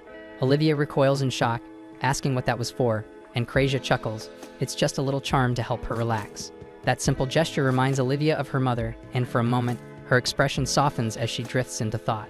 Krazia notices and asks what's on her mind, but Olivia shakes it off and changes the subject, asking if she can have something to drink. Krazia nods and offers to make her some tea. She brings over a cup for Olivia, and just as she's about to pour herself one too, Olivia speaks up again. She says she just remembered she hasn't eaten anything since the day before and admits she's starting to feel a bit hungry. Krazia says no problem and offers to go grab some food for her. But as soon as she steps out of the room, Olivia reaches over and quietly slips something into Krasia's teacup. Back at the house, Alec links up with Yura and Ornest to fill them in on his meeting with Lord and the dungeon raid he proposed. Ornest heard the name before, and he figures Alec must have been caught off guard by the guy's appearance. But truth is, Lord's way older than all of them put together. Alec's jaw practically hits the floor, but Yura chimes in, explaining that Lurg's actually an elf, and for some reason, he just likes playing the whole cutesy act, even though he's pushing 100. As for the dungeon raid, Ornest's curiosity is piqued, so he asks if Alec got any actual details. Alec tells him that Lurg said the plan is to hit the 72nd floor and clear it fast, and he even went as far as offering Alec the dungeon core when it's all said and done. Alec was stunned that Lurg would just hand over the chance to clear the final floor, especially considering Nameless had been grinding their way through it for months. Sensing Alec's hesitation, Lurg explained that his team has some unfinished business with the Shadow Guild. Apparently, they messed with one of his teammates, and now he's heading out for payback. That means he won't be able to finish the dungeon himself, so he's hoping Alec's group can take over while he's dealing with the guild. Yura thinks the whole deal sounds great, but Ornest flips out and calls the whole thing shady as hell. He says Nameless giving up their dungeon rights is one thing, but taking on the Shadow Guild too. That's just way too convenient. Alec admits it does sound sketchy, but Yura pushes back, saying she doesn't think Lurg would screw them over like that. He's strange, sure, but he's the reason his party still runs smoothly, so she doubts he'd scheme against them. Anyway, standing around won't get them any closer to the truth, so Ornest grabs the core and says that the rude girl Krasia was patching up yesterday turns out she's from Nameless. So if they want to know if Lurg's telling the truth, they should just go ask her. The others are on board, so they make their way toward the guild. But right before they reach the entrance, Misha comes bursting out and crashes into them. They quickly ask what's going on, and Misha, out of breath, tells them something awful's happened to Krasia, which is why she was sprinting off to get help. The party hurries inside and spots Krasia slumped against the wall, barely staying upright, so they rush over to see if she is okay. She tells them she's mostly okay, but someone drugged her earlier, and by the time she came to Olivia was already gone. It's not hard to piece together who did it because clearly Olivia slipped her something, but Krasia's more worried than angry. She's convinced Olivia might run off into the labyrinth again, probably chasing revenge. Ornest doesn't see why that's their problem, and if Olivia's dead set on risking her life for payback, that's on her. But Krasia fires back, explaining that Olivia's still not fully recovered. Injuries haven't healed, and she's in no shape for another fight. Ornest gets that, sure, but to him it still doesn't change the fact that it was Olivia's choice to begin with. And besides, she's the top swordswoman in the kingdom, so he seriously doubts the Shadow Guild has what it takes to take her down again. Maybe not on their own, but Krasia remembers Olivia saying something about a traitor. If that's true, then it wasn't just the Shadow Guild that brought her down. Someone else was involved, someone powerful enough to leave the country's strongest warrior in critical condition. And Krasia's not about to let her charge headfirst into that kind of danger again, not when she can do something about it. So she says if nobody else is willing to go, then fine, she'll handle it herself. But the second she steps outside, she realizes the others are right behind her. They tell her they're not about to let her march into a place like that on her own. If saving Olivia really means that much to her, then they're coming too, no questions asked. Together, the group makes their way to the entrance of the labyrinth dungeon, but Ornest is clearly not thrilled. Alec asks him what's wrong, so Yura jumps in and explains that the dungeon's a mess of teleportation traps, scattered all over the place, making it a total nightmare to get through. Marbell then chimes in, warning that it's super common for teams to get split up in there, so everyone needs to stay sharp. That's good advice, but now they're all wondering what the hell Marbell is doing here anyway. Marbell explains that she heard Olivia took off from the guild and was headed back into the dungeon, so she came rushing here to stop her before she entered. But she was already too late, and that's why she wants to join their party. She says Lurg also asked her to step in as a substitute for Olivia, since she's also an S-rank swordswoman. But the real reason she came is because she wanted to see Alec's incredible magic in action, up close and personal. Yura isn't having any of it though, and she shoves Marbell back and tells her that unlike the Nameless party, they actually function like a proper team, and they're not about to throw off their rhythm just to add someone new. Alec then turns to Ornest confused, and asks what Yura meant by that, so Ornest explains that while Nameless is technically a party, the members act more like solo adventurers doing their own thing. Lurg was the one who somehow got them to work together, but outside of dungeon runs, they're barely even on speaking terms. Take Olivia for example. She hates involving others in her problems and never accepts help. She can come off cold or downright rude, but Marbell insists she's a good person underneath all that. Marbell used to hang around Olivia all the time when she was training.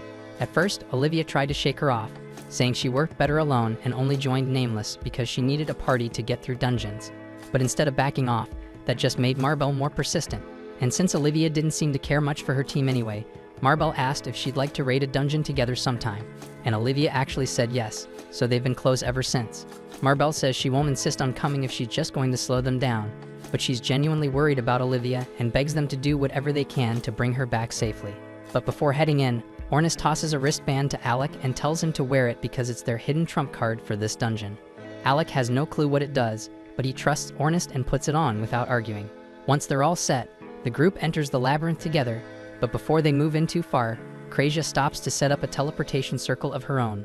That way, if anyone ends up falling into a random teleportation trap, they'll have a safe way to get beamed to this point in an instant. Ornus is actually impressed that Krazia had the foresight to set everything up like this, so he casually starts patting her on the head. But Krazia doesn't appreciate being treated like a kid, especially not from him, so she immediately stops mid-cast and drop-kicks him so hard he goes flying across the room. Unfortunately, his landing isn't so lucky because he smacks right into a teleportation trap. Alec panics and rushes over to try and help, but the moment he steps forward, he triggers a trap too, and just like that, both of them get warped to some random part of the dungeon, and it is pretty much Krazia's fault. Over on Alec's side, he has no clue where he landed, but he's surrounded by a swarm of monsters and quickly realizes he's going to have to fight solo. As the horde charges, Alec unleashes Thunderbolt after Thunderbolt, wiping out anything that gets too close. But one slips past his defenses and lunges from behind, only to get dropped instantly by a sharp arrow that pierces straight through it. Alec turns and breathes a sigh of relief when he sees Krazia standing there, but he can't help but wonder how she tracked him down so fast, and she explains it's thanks to the wristband he's wearing. It's called a Mobius ring, and when two people wear a matching pair, the ring keeps them from being separated. So no matter how many teleportation traps Alec triggers, the ring will always drag Krazia to wherever he lands, guaranteeing they stick together. Yorha and Ornus are wearing the other set, so they should be fine too, but things don't exactly look great on their side, as a massive mob of monsters is chasing them down. Ornus might be able to handle this on his own, but Yorha doesn't have any combat strength, so she quickly conjures an earth pillar to lift herself out of reach, while Ornus dives straight into the chaos. She buffs him with a quick burst of stamina and speed, just enough to keep him from burning out mid-battle. With that boost, Ornus surges forward and slices clean through the biggest monster's neck in one strike. That brutal takedown is enough to send the rest of the smaller creatures scrambling, completely terrified. Ornus sighs, a little let down since they would have made a good warm-up. Yorha climbs down and tells him he handled the whole thing like a pro, and Ornus soaks up the praise, clearly enjoying every second. But as they continue forward, they stumble upon something unexpected, and it's the remains of the dungeon floor's boss. Yorha freezes because the thing looks like it was obliterated in one clean sword strike, and she can't think of a single person capable of something like that, but Ornus can. There's only one person who could pull that off, and it's Meli Dial, the Blade Master. At the same time, in another part of the dungeon, the leader of the Shadow Guild is speaking with Meli, praising him for how impressive he is, because not only did he one-shot the floor boss, but he also wiped the floor with Olivia, the S-rank swordswoman from Nameless. Meli casually responds that the only reason it was so easy is because he knows her, and he knows how she moves, how she fights, and exactly how to counter her. The guild leader remarks that that would explain why Olivia was so stunned when she saw him, but then he questions why someone who clearly has a history with an S-rank like Olivia would even bother siding with the Shadow Guild. And if they were close, wouldn't it have made more sense for Meli to work with her instead? But Meli calmly replies that while his goals happen to align with the guild's at the moment, his ambitions are different. Also, he doesn't care what the Shadow Guild's ambitions are because all he wants is to grow stronger, and for that he needs real battles and real experience. Right then, a few Shadow Guild members arrive and inform their leader that intruders were spotted on the 72nd floor, so the leader wastes no time and orders them to hunt the intruders down and kill them on sight. Meanwhile, Alec and Krazia manage to find Olivia huddled in a corner, sporting fresh injuries. The moment she spots them, she casually asks Krazia to patch her up so she can keep moving. But Krazia flat out refuses because she knows full well that if she heals her now, Olivia is just going to run off again the second she's able to stand. Annoyed, Olivia glares at her, but she doesn't argue.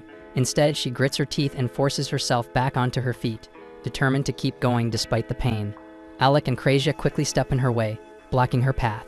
Krazia tells her she's not letting her leave until she explains what this is all about, and she asks if this is tied to the Shadow Guild somehow. But Olivia scoffs at the idea. She says there's no way she'd ever lose to those weaklings, and the one she's really after is her former teacher. He's the one who let her mother die, and she intends to kill him with her own hands. Without another word, Olivia steps onto a teleportation trap to make her escape, but Alec and Krazia spot what she's doing just in time and dive onto the circle right before it activates. And in an instant, all three of them are warped together, straight into the middle of a monster nest. Realizing they were completely surrounded, Alec hurled himself into the thick of the monster horde, cutting through them with nothing but sheer grit and resolve. Without a second thought, Olivia drew her sword to back him up, but Krazia quickly held her back.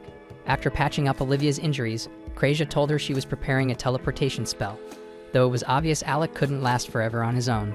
Touched by her concern, Olivia gave a small nod and a faint smile, then sprinted forward to fight at Alec's side.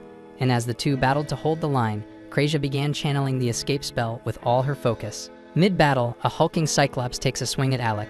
He sidesteps with ease and counters, but his strike barely phases it. It retaliates fiercely, pushing him against the wall of enemies, until Olivia charges in and decapitates several beasts in one clean sweep.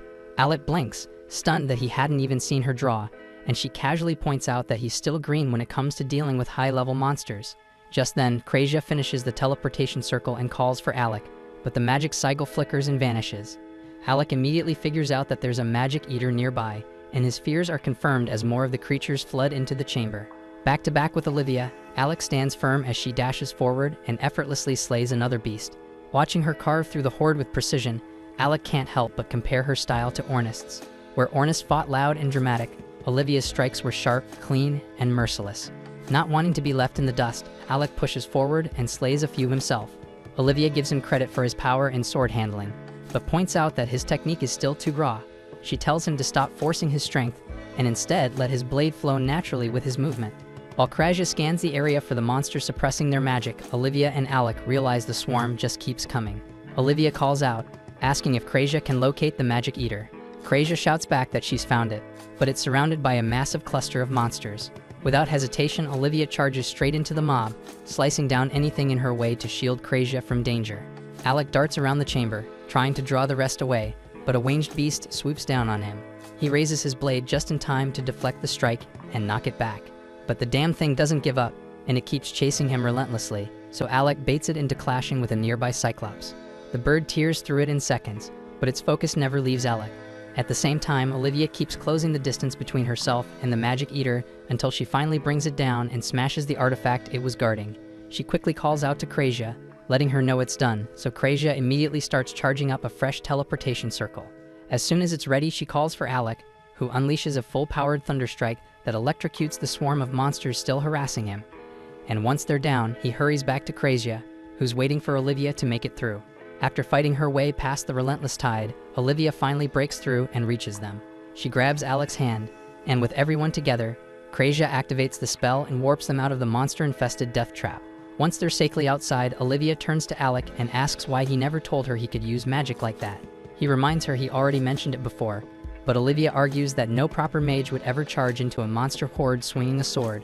She admits it feels weird scolding him like she's some kind of mentor, but still thanks him for helping her survive that hellish room. Alec says he'll keep her advice in mind, then glances at Krazia and asks if she's relieved they all made it out. But she's not in a joking mood and tells him he's brushing things off too easily, and points out that Olivia's injuries still haven't fully healed. She warns that if Olivia keeps fighting so recklessly, her wounds are going to reopen. Then she brings up what Olivia had said earlier about the one who betrayed her, asking who it was that hurt her so badly. Olivia finally opens up. She says her mother was a fellow adventurer who died when she was still a child, leaving her completely alone. In her darkest days, a man named Meliad took her in and raised her like his own daughter. He trained her in the sword and passed down all his secret techniques. Even though the pain of losing her mom never fully faded, the memories and her training gave her something to hold on to. And over time, Olivia came to respect her master deeply for his strength and teachings. Years passed. After becoming a skilled swordswoman herself, she asked Meli if she had finally become strong. He smiled and said she'd surpassed everything he ever expected from her, then drew a blade soaked in blood. Olivia stood frozen in disbelief as he slashed a deep wound across her back. As she collapsed on the cold dungeon floor, bleeding out, Meliad told her he was the one who killed her mother all those years ago. Then he walked away, leaving her broken, abandoned, and stripped of everything she had left. Back in the present, Olivia still feels that gut-wrenching betrayal because Meliad had manipulated her into admiring him, all while being the one who shattered her world. Then she turns around and pulls back her clothing, revealing the massive scar etched across her back. To her, that single sword strike didn't just steal her trust. It erased every moment of warmth and every good memory they'd ever shared. Now all she feels she has left is this cruel reminder carved into her skin. Watching her break, Alex silently drapes his jacket over her shoulders and tells her he knows exactly how that feels. He admits that once, he also thought he'd lost everything, but his friends were the ones who made him realize he hadn't. Olivia, her voice heavy with pain, mutters that she doesn't need anyone, but Alec gently reminds her that even Lorg is out there fighting to avenge her. That silences her, so Krasia steps forward, quietly mentioning that while treating her earlier, she'd noticed countless other bruises hidden across Olivia's body. She admits she can't do anything about the old scars, but promises she'll always be there to help with the new ones, no matter what. Hearing that, Olivia clenches her fists, realizing that both Lorg and Marbel have been doing their best to support her all along. But deep down, she doesn't think they understand how terrifying Melee truly is. In her mind, there's no way either of them can take him down. Alex speaks up firmly and says that if Lorg and Marbel can't do it, then he and Krasia will stand by her instead. Overwhelmed by their sincerity, Olivia's composure finally cracks, and she breaks into tears, so Krasia steps closer and gently kisses her forehead, comforting her until the crying stops. Somewhere deeper in the dungeon, Ornest groans about the endless traps he's been running into. Yora, clearly annoyed, points out that most of those traps were triggered because of his reckless behavior. Still, she warns him to stay alert because someone has already defeated the floor boss, and that means things could get worse. And while she worries about Alec and Krasia, Ornest shrugs it off, guessing that Melia is probably already on the final floor. He reasons that Melia likely won't bother attacking Alec or Krasia, and Yora finally starts to relax. But then Ornest catches her off guard by gripping her cap and motioning for her to stay silent. Not far from them, members of the Shadow Guild quietly advance through the dungeon, with their leader casually swallowing a dungeon core. Moments later, Yorha and Ornest intercept them, assuming this crew might be the ones who hurt Olivia. The leader spots them and instantly recognizes potential value, ordering his squad to attack. But it's over in a flash, as Ornest wipes the floor with them in just 2 seconds and ties up the entire group like it's nothing. He steps up to the leader and demands to know what the Shadow Guild is after, but the guy stays tight-lipped until Yorha wraps a poison-laced chain around his neck. Choking under the pressure, the man finally caves and admits they were targeting the dungeon core on the final floor. Yorha then questions if he knows Melie, so the man confirms and adds that Melie's power leads beyond theirs. Realizing these guys aren't the real threat here, Ornest tells Yorha it's time to press forward and catch up with Alec. Just as they start to head out, the tied-up man smirks and tells Ornest that swallowing the dungeon core wasn't just for show. Ornest stares in confusion, but Yorha suddenly picks up on a strange vibration echoing through the dungeon walls, but she can't trace its source, so she quickly tells Ornest to be quiet, but it's already too late as the entire room starts violently shaking. From the ground, the man grins, announcing that the core gave him full control over the dungeon. The tremor intensifies and the earth cracks open beneath them. Yorha stumbles and a massive chasm tears through the floor, and one by one, the Shadow Guild members tumble into the abyss. Before Yorha can fall, the guild leader catches her mid-drop and vanishes into the depths with her in tow. Grinning wickedly, he calls out to Ornest, declaring that he's taking this special prize with him, and dares him to follow him into the dungeon's deepest level for the final showdown. Elsewhere, Olivia is caught off guard when she finds out that Alec once served as Galdana's Imperial Court magician. He tells her that despite the title, most of his magic was self-taught during childhood, and after losing both his parents early on, he had nothing else to do but practice relentlessly. And as Olivia quietly thinks that Alec is way more suited for adventure than political duties, Krasia suddenly stops in her tracks. She explains that before entering the dungeon, she and Yorha had agreed to regroup at this spot if anything went wrong. But since Yorha hasn't shown up, Krasia suspects she's run into trouble. Right then, they spot a massive chasm tearing through the ground ahead. Curious and concerned, they move closer and Olivia spots something inside and immediately jumps in, snatching Yorha's cap, which Alec recognizes instantly. Elsewhere, Yorha regains consciousness surrounded by the Shadow Guild and demands to know why they spared her life. Gloria smirks and tells her it's a secret, mocking her for acting like she's in control. From nearby, Melie scolds him to quit fooling around, but Gloria insists he was just kidding. Suddenly, Ornest bursts into the room and smashes the core eater in one swift blow. Gloria springs up to engage him, yelling at his partner to keep moving. The core eater, stunned that Ornest found them, quickly realizes the tracking was possible because of the bracelets they were both wearing. As he rips Yora's bracelet off her wrist, Ornest asks why he was so eager to capture her. The man refuses to answer, knocks Yorha out, and hauls her away. Ornest threatens to tear him apart if he lays a finger on her, but the core eater doesn't even flinch and bolts alongside Melia. Then Gloria blocks Ornest from giving chase and remarks that Ornest won't be easy to beat. During the clash, Ornest observes that Gloria's sword, despite its power, isn't a genuine artifact. Trusting his spear, Ornest smashes Gloria's weapon and drives it straight through his gut.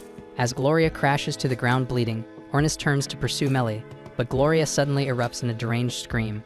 Lying there drenched in blood, Gloria cries out that Melia is a heartless bastard for dragging him into something so reckless. Swearing revenge, he rages that he'll slaughter them all. And as Ornest turns to finish the job, Gloria raises both hands, summoning a demonic force that absorbs his blood and rapidly closes his wounds. His broken blade reshapes itself through the dark energy, and with a chilling grin, Gloria warns Ornest that he's about to bring his life to an end. Ornest immediately realizes this man is a real danger because he has never witnessed magic like this before, not even from healers who could restore allies in the middle of combat. This power felt far darker and more warped, but Ornest doesn't waste time thinking about it, and he lunges forward without hesitation, driving his spear straight into the man's abdomen, then follows up with a brutal kick that sends him flying. Gloria spits out a mouthful of blood, but Ornest gives him no chance to recover. He charges again and thrusts his spear clean through Gloria's chest, fully convinced this time it's over. But then Gloria starts laughing, and to Ornest's disbelief, the man stands right back up on his own feet and begins yanking the spear from his chest like it's nothing. He mocks Ornest, calling him just another loud idiot with more guts than brain, and adds that no matter how many times Ornest tries to kill him, it won't make a damn difference. Even if his head gets chopped off, he'll just keep crawling back. Suddenly, the blood spilling from Gloria's wounds begins to glow. It flows up his arm and solidifies into a blade. Ornest is taken aback, watching in shock as Gloria grins like a lunatic, declaring that pain only makes him stronger. The more damage he takes, the tougher he becomes, so poking him with that toy of a spear won't get Ornest anywhere. Then with a roar, Gloria slams the blood blade downward with monstrous force. Ornest narrowly dodges, but the sheer power behind the strike leaves him rattled. Before he can fully recover, Gloria cuts him across the body in a fast, clean motion, tearing open multiple wounds. Ornest stumbles back, dodging the follow-up attack, but it's clear he's on the back foot now.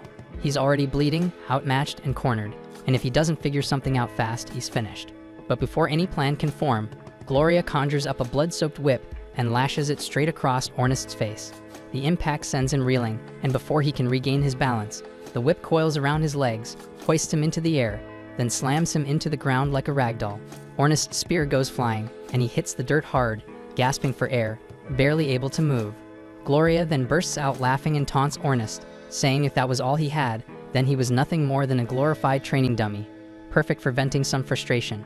Then Gloria throws his head back and cackles like a man possessed, telling Ornest to prepare himself, because this was where his story ends. But right then, Ornest digs deep and finds every last shred of strength left in his body. Gritting his teeth, he forces himself back on his feet and growls at Gloria to shut that ugly mouth of his, because he's not the one dying today. Gloria looks him over, battered and bleeding, and just bursts out laughing. But as Ornest steadies himself, he recalls that Alec once told him that sometimes you got to fight without your weapon. And for the first time, Ornest decides to take that advice seriously. He calls out to his spear, and it instantly reacts, rising into the air and rocketing toward Gloria like a missile. Gloria jumps aside with a sneer, mocking him for thinking he'd fall for a cheap trick like that. But the opening was all Ornest needed, because he charges in while Gloria is still distracted and lands a clean punch across his face, sending him crashing to the ground. As Gloria reels from the hit, Ornest flashes back to the very first time he ever sparred with Alec. Alec was a mage, but insisted on going toe-to-toe in a straight fight, no magic allowed. Ornest called him nuts for even trying, thinking it would be a one-sided beatdown, but Alec was the kind of guy who got good at anything he put his mind to. They clashed hard, Alec wielding his mana-forged blade, while Ornest came at him with rapid spear jabs and brutal swings. To Ornest's surprise, Alec actually held his own and even managed to force Ornest onto the defensive at times. But Ornest wasn't one to back down easy, so he ramped up the pressure and gave it everything he had. At one point, while winding up for a heavy strike, Ornest's spear suddenly slipped from his grip and got lodged in the nearby wall. Both of them froze for a second, wide-eyed. But Ornest didn't hesitate, and he rushed in with his fists instead, catching Alec off guard. Just as things were heating up though, their furious teacher stormed in and shut the whole thing down. As punishment, they were both stuck in the garden for the rest of the day, yanking weeds under the blazing sun. That afternoon, after hours of pulling weeds, the two of them slumped onto the grass and watched the sun dip below the horizon. That's when Alec turned Ornest and said he was seriously impressed, because he never expected Ornest to recover that fast, and he was sure he would have lost if the teacher hadn't interrupted, and Ornest had just smiled back, quietly proud like always. Snapping back to the present, Ornest watches as Gloria starts to stand again. Not about to give him a second to breathe, Ornest rushes forward, throwing a solid right hook. But Gloria crosses his arms and catches the blow with a tight guard. Ornest doesn't stop and hammers away, fist after fist, each strike hitting harder than the last. The pressure mounts and Gloria's guard begins to crack until finally it shatters. Ornest lands two fast punches to the face, then slams a brutal uppercut that launches Gloria straight into the wall like a wrecking ball. Ornest yells at him to get back up, shouting that if stabbing makes him stronger, then fine, he'll just beat him senseless with his fists instead. But before he can follow up, Gloria slowly rises to his feet again. This time, though, he doesn't charge in. He pulls 2 blood-forged daggers straight from his arms and slashes himself across the gut. The gushing blood fuels his power, and a massive magic circle forms above his head, swirling into a cyclone that starts roaring toward Ornest, ready to tear him apart. Realizing there's no escaping that kind of magic, Ornest braces himself, accepting whatever comes next. But just then, Alec leaps between them and unleashes his reflection spell, bouncing the entire attack back at Gloria. Ornest stares in shock, then thanks Alec, admitting he would've been toast if he hadn't stepped in at just the right moment. But before they can exchange another word, Gloria steps out of the flames, burned, wounded, but still standing. Olivia's eyes narrow as she immediately identifies him as a blood mage. Troubled, she declares she'll try to put him down quickly. But then Ornest turns to Alec and admits he failed to protect Yorha, and she was taken by the Blade Master and some cocky bastard right in front of him. Krasia, confused and furious, asks what the hell the Shadow Guild would want with Yorha. But Ornest's certain they knew exactly who she was because the cocky bastard even said her name. He urges Alec and the others to chase after her while he holds off the blood mage here, but Krasia shuts him up and uses her healing magic to ease his pain. Right then, Gloria lashes out again, launching more attacks their way. Alec manages to reflect them once more, giving Krasia and Olivia the window they need to slip past and run after Yorha. Gloria grins at their tactic and taunts Alec, telling him to quit spamming that annoying reflection spell. Alec snaps back, daring him to stop hiding behind magic and fight like a man. At the same time, Olivia tosses Ornest's spear back to him. So now Gloria is facing 2 armed fighters and the tide has shifted. But before the clash can restart, Gloria suddenly drops to one knee, realizing just how badly his body's been wrecked. Ornest can't help but laugh, saying Gloria's flashy blood magic is worthless against Alec, who could have taken him down with his eyes shut. That's when Gloria glares up at him, rage burning behind his eyes. He rips off the bandages wrapped around his arms, revealing a maze of carved symbols etched into his flesh. Chanting under his breath, he releases the seals, triggering a horrific transformation. Muscles swell unnaturally, fangs tear through his gums, and a red aura crackles around him. Then in a burst of speed, he launches at Ornest, and before anyone can react, Gloria's already sunk his jaws deep into Ornest's neck, biting down hard. Alec immediately clocks what's happening and fires off a blast of lightning magic to knock the blood mage away, freeing Ornest from his jaws. But the damage is already done. Ornest hits the ground, completely motionless. Wasting no time, Alec launches a rapid volley of lightning spells, but to his shock, Gloria is so absurdly fast that he zips right through them, dodging every bolt like it's nothing. Alec quickly shifts tactics, and instead of aiming directly at Gloria, he summons a massive arcane circle overhead and calls down lightning from every direction, hoping to blanket the area and force a hit. But even that plan crumbles as Gloria taps deeper into his blood magic, fully restoring his strength. He gathers a torrent of blood into twin razor-sharp daggers and hurls bladed shockwaves at Alec, forcing him to throw up a mana shield around himself and Ornest to prevent them both from being torn apart. The final strike shatters Alec's barrier, and Gloria thinks he's finally cornered his prey. Just as he prepares to finish Alec off, he notices that Ornest's body is gone. He then spins around and sees Ornest leaping at him, spear in hand, going for the kill. But Gloria reacts just in time, deflecting each thrust with his daggers and swatting Ornest away, even landing a solid kick right to his face. Ornest hits the ground hard, but he scrambles back up, only to be driven down again by Gloria's relentless onslaught, dodging, parrying, striking, and punishing him with vicious kicks that send him stumbling back until he collapses again. Turning to Alec with a twisted grin, Gloria mocks him, saying it's his turn to watch now. Watch as his useless little friend bleeds out right in front of him, powerless to stop it. But to his surprise, Ornest isn't done yet, and out of nowhere, he drives his spear into Gloria's gut, and the weapon erupts in flame. As the blood mage recoils, Ornest thinks back to when he was a kid. He used to train with a boy who was practically a prodigy with the spear, and no matter how hard Ornest tried, how much time he put in, how many bruises he racked up, he never stood a chance. That kid never trained a single day in his life and still wiped the floor with him. But in the end, it wasn't Ornest who beat him, it was the hard fate. The prodigy ended up with lung cancer and dropped dead before he ever became anything. Fueled by that bitter memory, Ornest charges in again, throwing blow after blow at Gloria, forcing the blood mage back under the weight of his burning resolve. Alec watches closely, heart racing, wondering if this final push will be enough to finish the fight, or if Gloria still has one last terrifying trick left. Ornest then flashes a smug smile at Gloria, who's still reeling from how much damage he just took, but Ornest just shrugs, saying he hasn't even started trying yet. Then he shoots a look over to Alec and says it's time to bust out the real combo, the one move nobody's ever walked away from. Gloria's jaw tightens, and he can't tell if these two lunatics are bluffing or if they're really about to turn him into a smear on the floor. But before he can even process it, Alec whips out a blazing magic circle and launches his flame spell, setting Ornest's spear on fire like it's a freaking bonfire. Gloria's eyes go wide because flame magic's no joke, and using it on your own teammate is basically asking for a funeral. But Ornest isn't about to stop for a safety lecture. He bolts forward with brutal speed, raining down a flurry of strikes, trying to land 100 hits in the blink of an eye. Gloria does everything he can to keep up, but Ornest's speed is too much. He slips past his guard and delivers a vicious blow, slicing Gloria's right arm clean off. Staggering back, Gloria screams at Alec, warning him that if he keeps this up, he'll end up torching his own partner. But Ornest shuts him down immediately, yelling for Alec to send another fire blast. Alec just smirks, impressed by his buddy's grit, and hurls another wave of fire straight at him. Wrapped in a blazing whirlwind, Ornest launches into the air and slams into Gloria, who tries to counter with his enchanted weapon.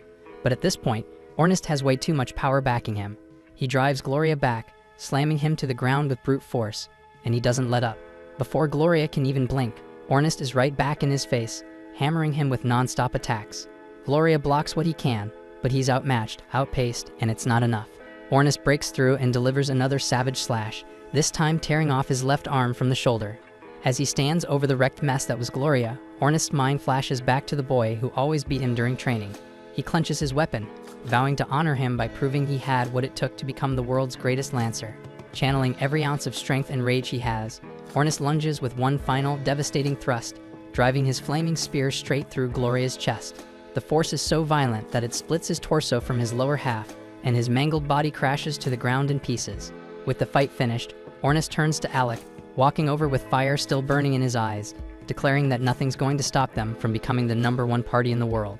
At the same time, Yorha regains consciousness on a completely different level, only to be greeted by the Twisted Freak with a Joker-like mug leering over her. He sneers and holds up the dungeon core, mocking her struggle, says he gets a real kick out of watching adventurers bust their asses clearing every floor, only for him to swoop in at the last second, kill them, and snatch the prize for himself. He laughs coldly and tells her none of her friends are making it out alive, but before he can finish running his mouth, a sudden flash of steel slices through his back, cut deep and brutal by the Blade Master himself, who leaves him writhing in a pool of his own blood. Melee turns to Yorha, saying he was sick of listening to the guy's voice. He snatches the core from the dying man and walks up to her, calling her a seeker and asking her to take him to Eden. Yorha's eyebrows shoot up because she has zero clue what the hell he's talking about, so he goes on to explain that seekers are a rare breed, chosen ones able to see Eden, a hidden realm where the dungeon core supposedly grants any wish the holder desires. Yorha cuts him off, saying she doesn't know anything about seekers or Eden or whatever fantasy he's babbling about. Just then, the punk bleeding out on the floor groans through a mouthful of blood, cursing Melia for daring to cross the Shadow Guild, and he promises they'll hunt him down and make him pay. But Melia's already over it, and without blinking, he finishes the guy with a clean, effortless slash. He says he couldn't care less about guilds, vengeance, or anything else because his only goal is to sharpen his skills in battle. But the problem is, once people start calling him the Blade Master, suddenly no one's got the guts to fight him, so if the challengers stop showing up, you've got no choice but to start making your own. That's when his head snaps to the side. He senses something and turns to see Olivia and Krazia approaching. A smirk creeps across his face as he tells Olivia she really should have stayed home after their last encounter. But Olivia's done playing nice. Her voice shakes with fury as she shouts that she's here for revenge, and there's no way in hell he's getting out alive. Yorha, seeing familiar faces, finally feels a flicker of hope and shouts at Melie to run if he wants to live. Ornest and Alec could show up at any moment, and when they do, he'll be outmatched and outnumbered. But Melie just smiles wider, like the thought of death doesn't even register. He tells Yorha that if she's trying to scare him off to dodge a real fight, she couldn't be more wrong. Then his grin stretches even further when he asks if the Alec she mentioned is Alec Ygritte, son of Arya Ygritte. Yorha freezes, confused as hell, demanding to know how he could possibly know that name. But Melie doesn't answer and just stares ahead, amused, and mutters that things are about to get really interesting. Up on the higher floor, Ornest finally collapses, completely drained after the brutal fight. Breathing heavy, he realizes he'd only slow the others down if he pushed himself any further, and admits that he's in no shape to keep going, at least not for now. Alec gives him a reassuring grin and tosses him a healing potion, telling him to take it easy, and promises he'll get Yorha back and make sure she doesn't get hurt. But just as he's about to head out, Ornest grabs his attention one last time and seriously warns him that this Blade Master isn't someone to mess with. That guy wiped out the dungeon bosses in one swing, and he even remembers how their class teacher once chewed him out for acting reckless, and specifically warned that if he ever ran into that man, he should avoid a fight at all costs. But Alec just chuckles, telling him not to stress because he never makes a move without thinking it through. With that, he vows to bring the girls back in one piece, then vanishes in a flash, while Ornest leans back on the floor, finally letting himself rest. Meanwhile, down on the lower floor, Olivia charges straight at the Blade Master, her eyes burning with rage as she screams that she'll make him pay for what he did to her mother. But just as she's about to reach him, she suddenly shifts direction, vaults into the air, and grabs Yorha, pulling her out of harm's way. She drops her off safely and immediately shouts for Krazia to attack. Without missing a beat, Krazia unleashes her arrow rain spell, summoning a storm of glowing arrows that rain down all at once. But Melly doesn't flinch and calmly raises his cloak, and just like that, every single arrow shatters on impact, like they were nothing. He grins as he looks over at the three of them, amused, but the girls aren't backing down. Yorha throws up her bind spell, trapping him in a net of glowing chains, while Krazia knocks another arrow and readies her bow. But this time, Yorha adds flame enchantment to boost the shot even more. Krazia lets the arrow fly and a blazing, spiraling projectile straight at the Blade Master, who's still caught in the bind. But instead of panicking, Melia simply smirks, and in the blink of an eye, his sword flashes out, cleaving through the chains and slicing the flaming arrow in half like it was paper. Krazia stares in shock because that was her ultimate move, amplified by Yorha's magic, so it should have torn through anything. But this man just cut through it like it didn't even exist. Olivia instantly presses the attack and realizes that Melee had already anticipated her move to rescue Yorha. He allowed it to happen on purpose, just to witness their strongest technique and measure exactly how powerful or powerless they really are. In that moment, she finally understands why he's the only person granted permission to operate as a solo S-rank party, while everyone else must fight in teams. She slips behind him and swings for his neck, but it's completely useless. Without even turning around, Melia blocks her strike and shoves her backward with ease. Olivia snarls that she'll be the one to take his head tonight and make him pay for every bit of pain he's caused her. Melie doesn't even acknowledge her threat. Instead, he coldly remarks that there must be an exceptional healer in Faisal, since the injuries he inflicted on her would push most healers to their absolute limit. The sudden shift in his tone catches Olivia off guard. He continues, saying she's found herself some capable allies, and that the archer enhanced by Yora's support magic showed genuine promise. But his expression hardens as he adds that sadly they will never live long enough to reach that potential. To him, they're nothing more than children pretending to be adventurers. He turns back to Olivia, sneering as he calls her a disgrace, saying he's thoroughly disappointed in how weak she's become and asking whether she ever learned a single thing from him. He tells her she won't be getting any more chances to train because he's about to teach her one final lesson, and it's death. A freezing chill runs through Olivia as memories flood back of how, for most of her life, he was like a father to her, guiding her, shaping her, telling her she might even surpass him one day. That realization only fuels her rage further. She explodes forward with fury in her eyes, slashing at Melia with everything she has. But he stops her blade effortlessly, then smashes the back of his sword across her face without hesitation. But he doesn't stop there, and follows it with a brutal kick to her stomach that launches her straight into a massive boulder. Krazia can't hold back at the sight of it and instantly fires an arrow at Melia.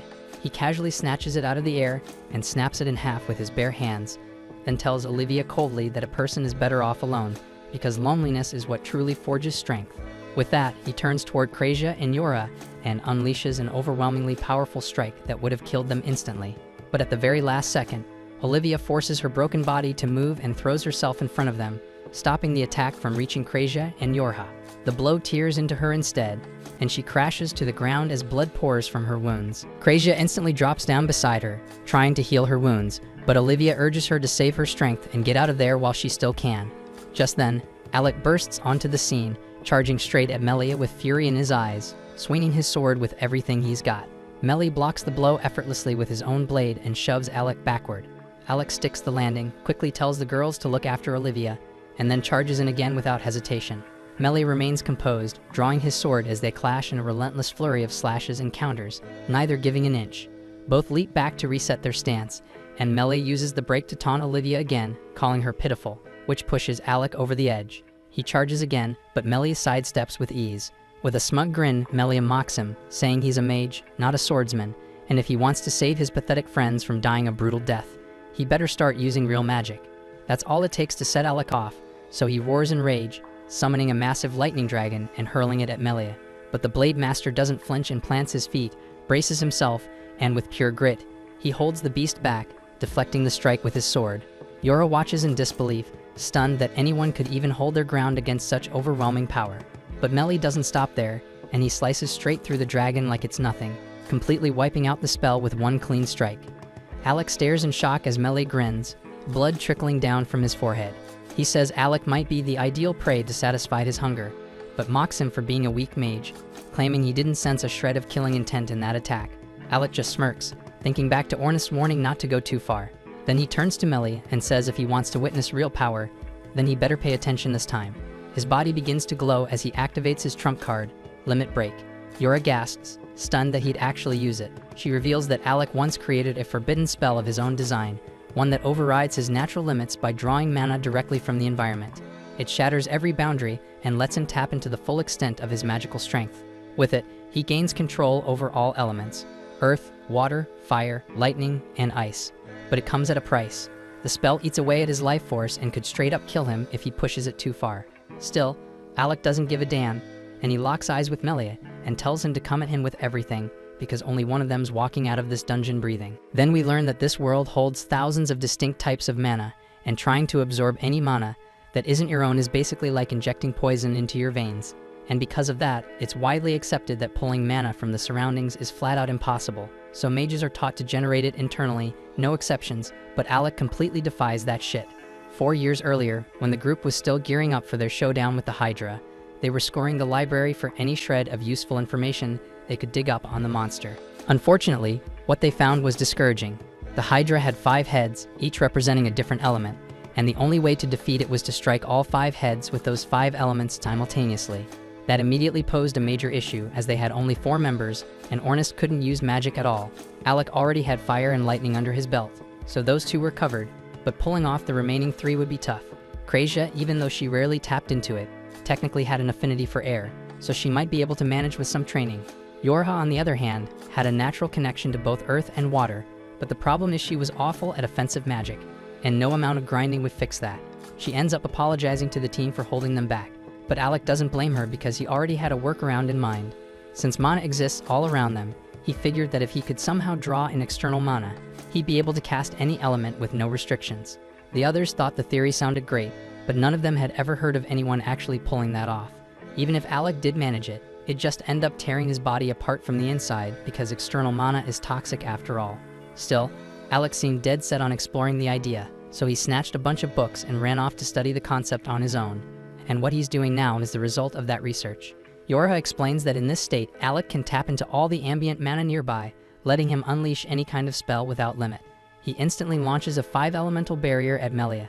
At first, Melia stands his ground, handling Alec's attacks, but then he slips up and gets trapped in a wind-based spell. He manages to cut his way out eventually, but not before taking a solid hit to the chest. It's the first time any of them have actually managed to injure Melia, and seeing that gives Yorha and Krazia hope, because now they believe Alec might actually have a shot at beating his ass. Alec keeps up the pressure with a barrage of wind-based attacks, pushing Melee onto the defensive.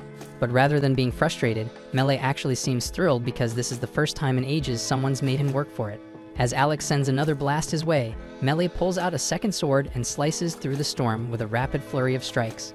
He charges in, cleaving through Alec's spells as he rushes forward, a wide grin stretching across his face, until the second blade finally gives out and shatters under the force.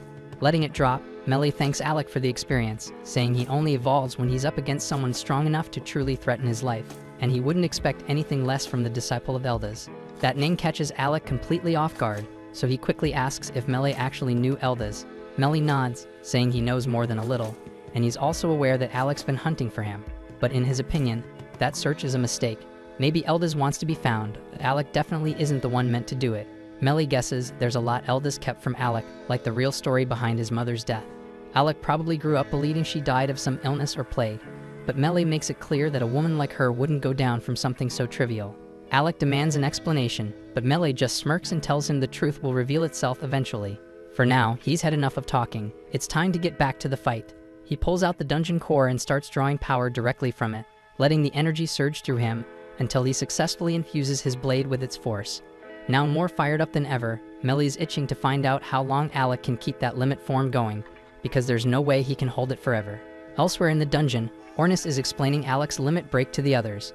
The form does let him freely wield all 5 elements, but the trick is that it turns his own body into a conduit for the overwhelming mana he's pulling in non-stop, so staying like that for too long comes with a price.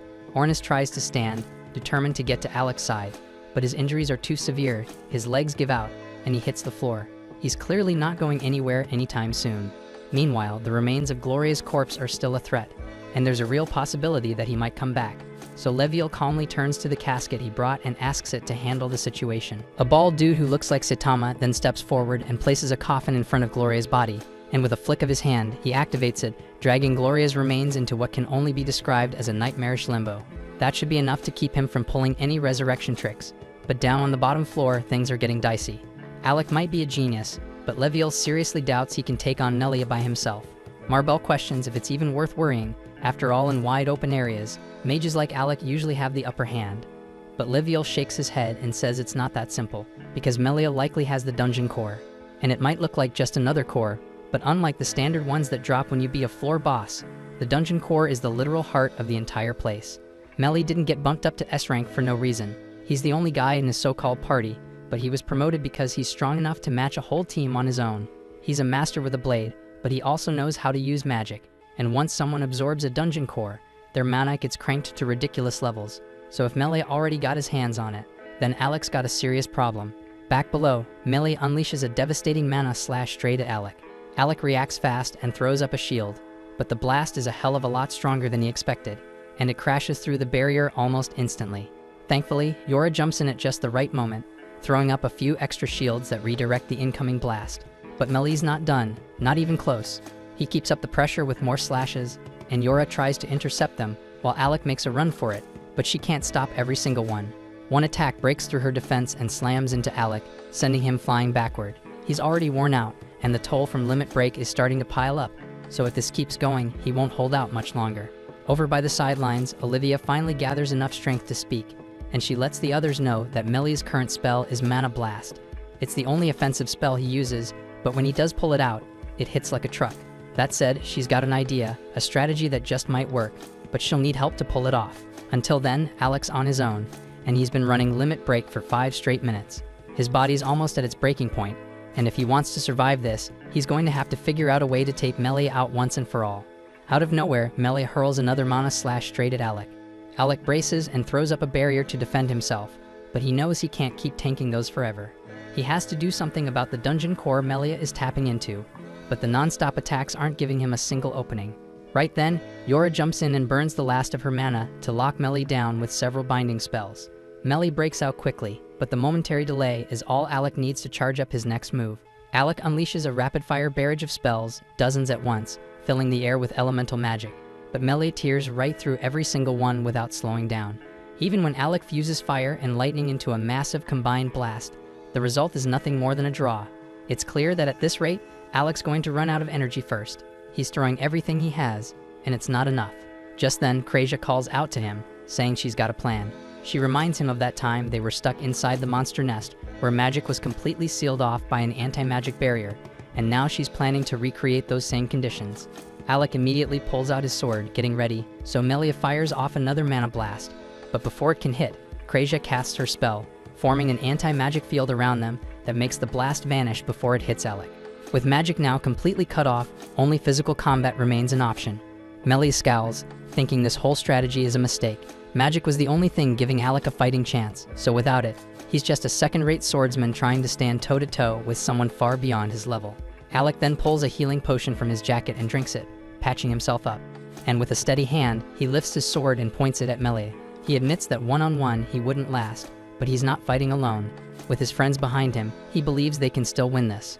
He charges back in, trading blows with Melia again, clashing steel multiple times. But once more, Melia slips through and lands a clean hit across Alec's chest, sending him staggering. Melia doesn't look impressed. Watching Alec breathe heavily, he figures there's no more than a minute left before limit break gives out completely, and once it does, Alec's odds of surviving drop to 0. Alec knows he's running out of options fast, but then a memory flashes through his mind, one of Olivia's sword lessons during their escape from the monster nest. She had told him that if he ever wanted to fight with true precision, he needed to treat the blade like an extension of his own body, no wasted movement, no hesitation. And with that in mind, Alec tightens his grip and rushes back in to confront Melia head-on. Melia blocks Alec's first few strikes with ease, matching his rhythm, but when Melia swings in retaliation, Alec slips low under the blade and counters with a sharp upward slash aimed at his face. The strike lands, carving a shallow cut across Melee's cheek. But instead of anger, Melee just laughs. He tells Alec that he's far surpassed expectations, not only proving himself as a brilliant mage, but now holding his own as a swordsman too. Melee dives back in, eager to see what else Alec can do, but before he can reach him, Olivia dashes in and lands a clean cut right across Melee's chest. Caught off guard, Melee stumbles back in disbelief. Of all people, he never expected Olivia to land a hit like that. Olivia demands to know why he's done all this, why he raised her with such care, only to become someone she would have no choice but to hate. But Melee simply tells her that if she wants the truth, she'll have to take it from him by force. With that, both Alec and Olivia launch at him in unison, swords clashing from both sides. But even working together, their technique is still no match for Melee's, and Alec's body is already reaching its breaking point. The toll from limit break is finally catching up, and he can barely stay standing. Melee then raises his blade for the finishing blow, declaring the fight over until the anti-magic field suddenly shatters. The moment Melee senses the change, he realizes magic has returned. He quickly tries to cast a mana blast at Alec, but Yora throws up a barrier just in time, stopping his swing in its tracks. Alec uses the opening to fire off a powerful lightning spell.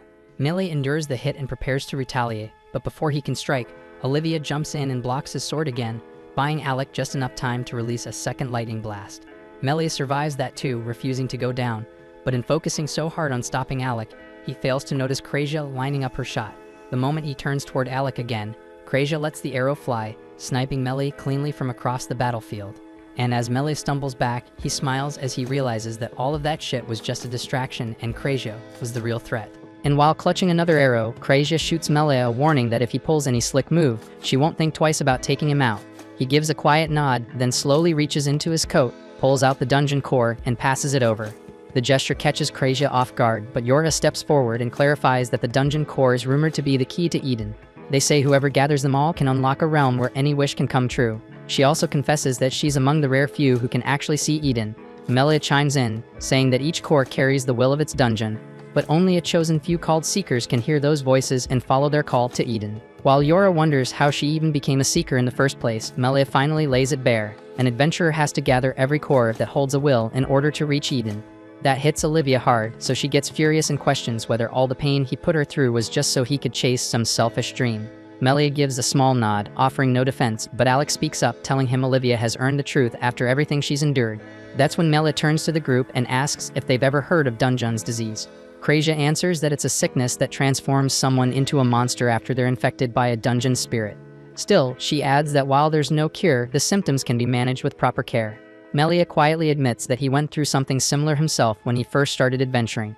Back then, he was part of a party that included Olivia's mother, a fellow sword fighter. She was lively and bold, but he had no trouble sensing with her because something about their teamwork just worked. Sadly, she caught Dungeon's disease and it slowly twisted her body into something inhuman. And one day, the pain became too unbearable, and she asked Melee to grant her one final request. As a swordsman, Melee understood exactly what she wanted.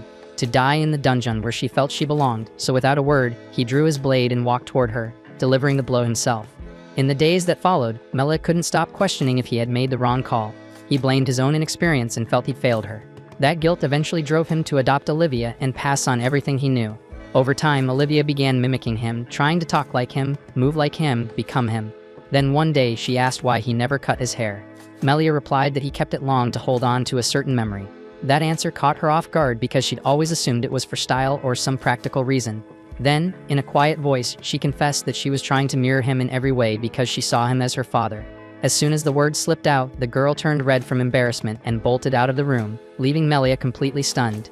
Ever since that moment, Melia had been drowning in guilt, haunted by the thought that Olivia kept trying to become the very man who took her mother's life. Even though he kept raising her, part of him started to believe that maybe her mother never truly wanted to die. Maybe in her final moments, what she really wished for was to return to her daughter, and that thought tore him apart. Desperate for redemption, Melia learned of Eden, a place said to grant any wish. Clinging to the chance of seeing her again and making things right, he gave up everything and chased after the myth. Alec then asks if Melia's real wish is to bring Olivia's mother back, and Melia confirms it without hesitation. He confesses that he only found the courage to chase that dream after cutting ties with Olivia, freeing himself from the burden of being her father. In his mind, it's only fair now that Olivia would want him dead. He tells her to take that chance, to get justice for her mother, to reclaim the piece of herself that he stole. But Olivia can't move. Now that she knows the depth of his pain, she falters. At that moment, Lorg and Marble arrive, and without warning, Marble throws her arms around Olivia from behind. Despite her injuries, Olivia stumbles slightly as Marble cries into her shoulder, overwhelmed with relief. She never imagined Olivia could survive everything she had been through. But Olivia gently breaks the hug and steps forward, locking eyes with Melia. She tells him straight that she's not going to kill a man who's already been crushed by his own regret. For her, the fight ended when she brought down Gloria, so her goal was already met. Now she orders Melia to come quietly and face judgment, but Melia snaps, shouting that she's throwing away her only chance to avenge her mother. Still, Olivia answers calmly that even if the past left scars that won't ever fade, she's finally learned how to carry them. That hits Melia hard, and for a moment, he freezes and a memory comes rushing back. He remembers telling a young Olivia that her strength came from being alone, that she had grown so tough that no bully could ever break her. Back then, he even says that she might one day surpass him. And now, looking at her, he realizes that day has come. She really has grown stronger than him, not in skill, but in heart. As that truth sinks in, Melia quietly admits how proud he is. Olivia turns her face away, tears welling up, unable to hold them back.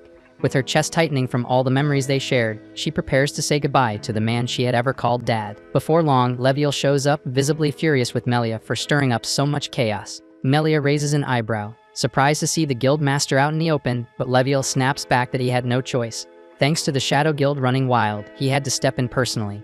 Then with a heavy sigh, he tells Melia to quit dragging Olivia down the same painful road he once walked. Melia doesn't say a word, he just looks away and tells him to go ahead and finish it.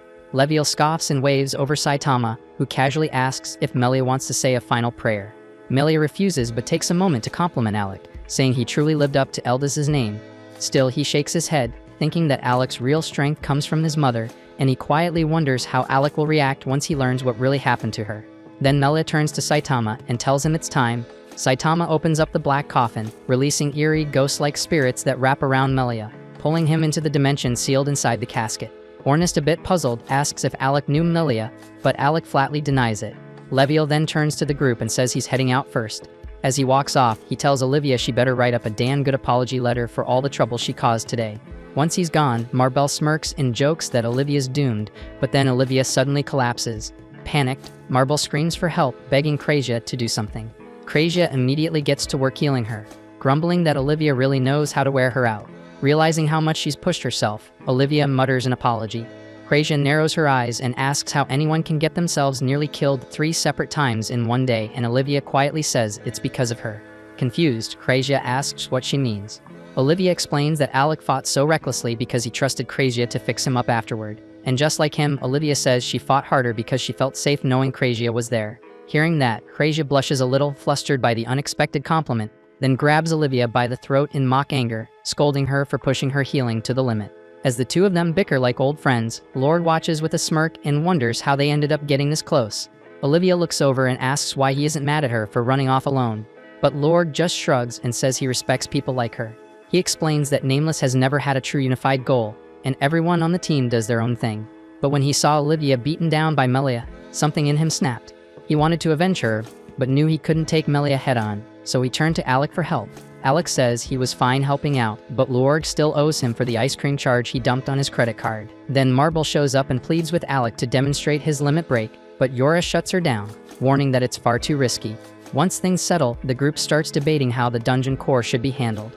Ornest argues that they earned it by defeating Melia, yet Yora proposes handing it over to Lorg instead. Confused, Ornest asks why, and Yora reminds him that Nameless has spent years struggling to conquer the labyrinth. In the end, it was Melia who actually brought down the dungeon's boss, so she believes they don't deserve the credit. Lorg agrees and accepts the core from her, but adds that Lasting Period deserves it even more since they were the ones who defeated Melia himself. Realizing they need the core to become stronger, he tosses it to Yorha, and the moment she catches it, the core begins to glow. Without warning, Yora collapses and finds herself in a vision of a massive golden tree. A mysterious spirit appears before it, plucks a shining fruit, and asks Yorha if she wants it for herself. The spirit then tells her to gather more cores and return if she wishes to receive Eden's golden fruit. When the vision fades, Yora wakes up in a bed. She quickly notices Alex still asleep beside her. Aware of how hard he pushed his body, she watches him quietly, worry clear on her face. Then, acting on a sudden rush of bravery, Yora leans in and tries to steal a quick kiss. Just then, Ornest walks in to check on her, forcing her to instantly stop what she was doing. Yora panics, but Ornest casually explains that they had to carry both her and Alec all the way back home. Krazia nods in agreement, making it painfully obvious she saw everything. Overcome with embarrassment, Yora lets out a scream that jolts Alec awake. After that, Yora tells everyone about the dream she experienced. Ornest is shocked that Mila's words turned out to be true, while Chrysia wonders if the dungeon core itself knocked Yorha out to show her the vision. Since Yora isn't sure, she asks to see the core again. Chrysia takes it out and places it in her hands, but this time nothing happens. Yora explains that before, the core had shone brilliantly right before showing her the dream. Alec then states that the Shadow Guild will keep searching for dungeon cores and the Seeker. And even though he's clearly worried about Yora's safety, she tells him she still wants to continue collecting cores. And now that she's aware of her unique abilities, she wants to understand herself better and uncover the truth behind the Seekers. Impressed by her resolve, Ornus stands up and declares his full support. Chrysia agrees as well, leaving Yorha wondering what they should do once their wish is finally granted. Out of nowhere, Alec lifts his hand and cuts into their talk by saying that his magic's gone. Later, he heads out to spar with Olivia and admits it's a side effect from triggering Limit Break. Yorha mentions it shouldn't last forever, but Olivia suddenly asks where Ornus disappeared to. Alec avoids the question and simply says he's training with her to gain more real-world experience. Olivia starts thinking he's gearing up for a fight with the Shadow Guild, and he confirms it. He points out that they could strike at any moment, and that's exactly why he's pushing himself to be ready. That sparks a memory in Olivia, and she turns to Yorha, asking if she has any family. Yorha goes quiet before saying she might have a sibling. Olivia's confused, so Yorha tells her it's because her family history is a bit of a mess. Then Olivia reveals she recently came across a man named Gurian Izens, same last name as Yorha, who's apparently tied to the Shadow Guild. Yorha thanks her for the heads up, but Olivia says it's the least she can do after all the help they've given. Alec then tells her not to worry, promising he'll become strong enough to take on whatever the shadows throw their way. He even swears he'll rise to the top as the world's strongest adventurer just to keep her safe. After that, Alec and the crew make their way to the guild to scout out a new place to train. The receptionist fills them in about the capital city of the southern nation, Red Road, where a huge martial arts tournament is just around the corner. She adds that the reward for winning is none other than the dungeon's core itself. It's the perfect setup. They'll level up and move closer to their goal at the same time. After several days on the road, the squad finally reaches Red Road. Once there, the four of them split up and signed in as solo participants in the tournament. With plans to show what they're really made of, the team prepares to carve their names into the world and carry their journey to the next level. But this is where the Season 1 has ended. Thanks for watching, and I'll see you soon in the next anime. And remember to like and subscribe to the channel to make me continue.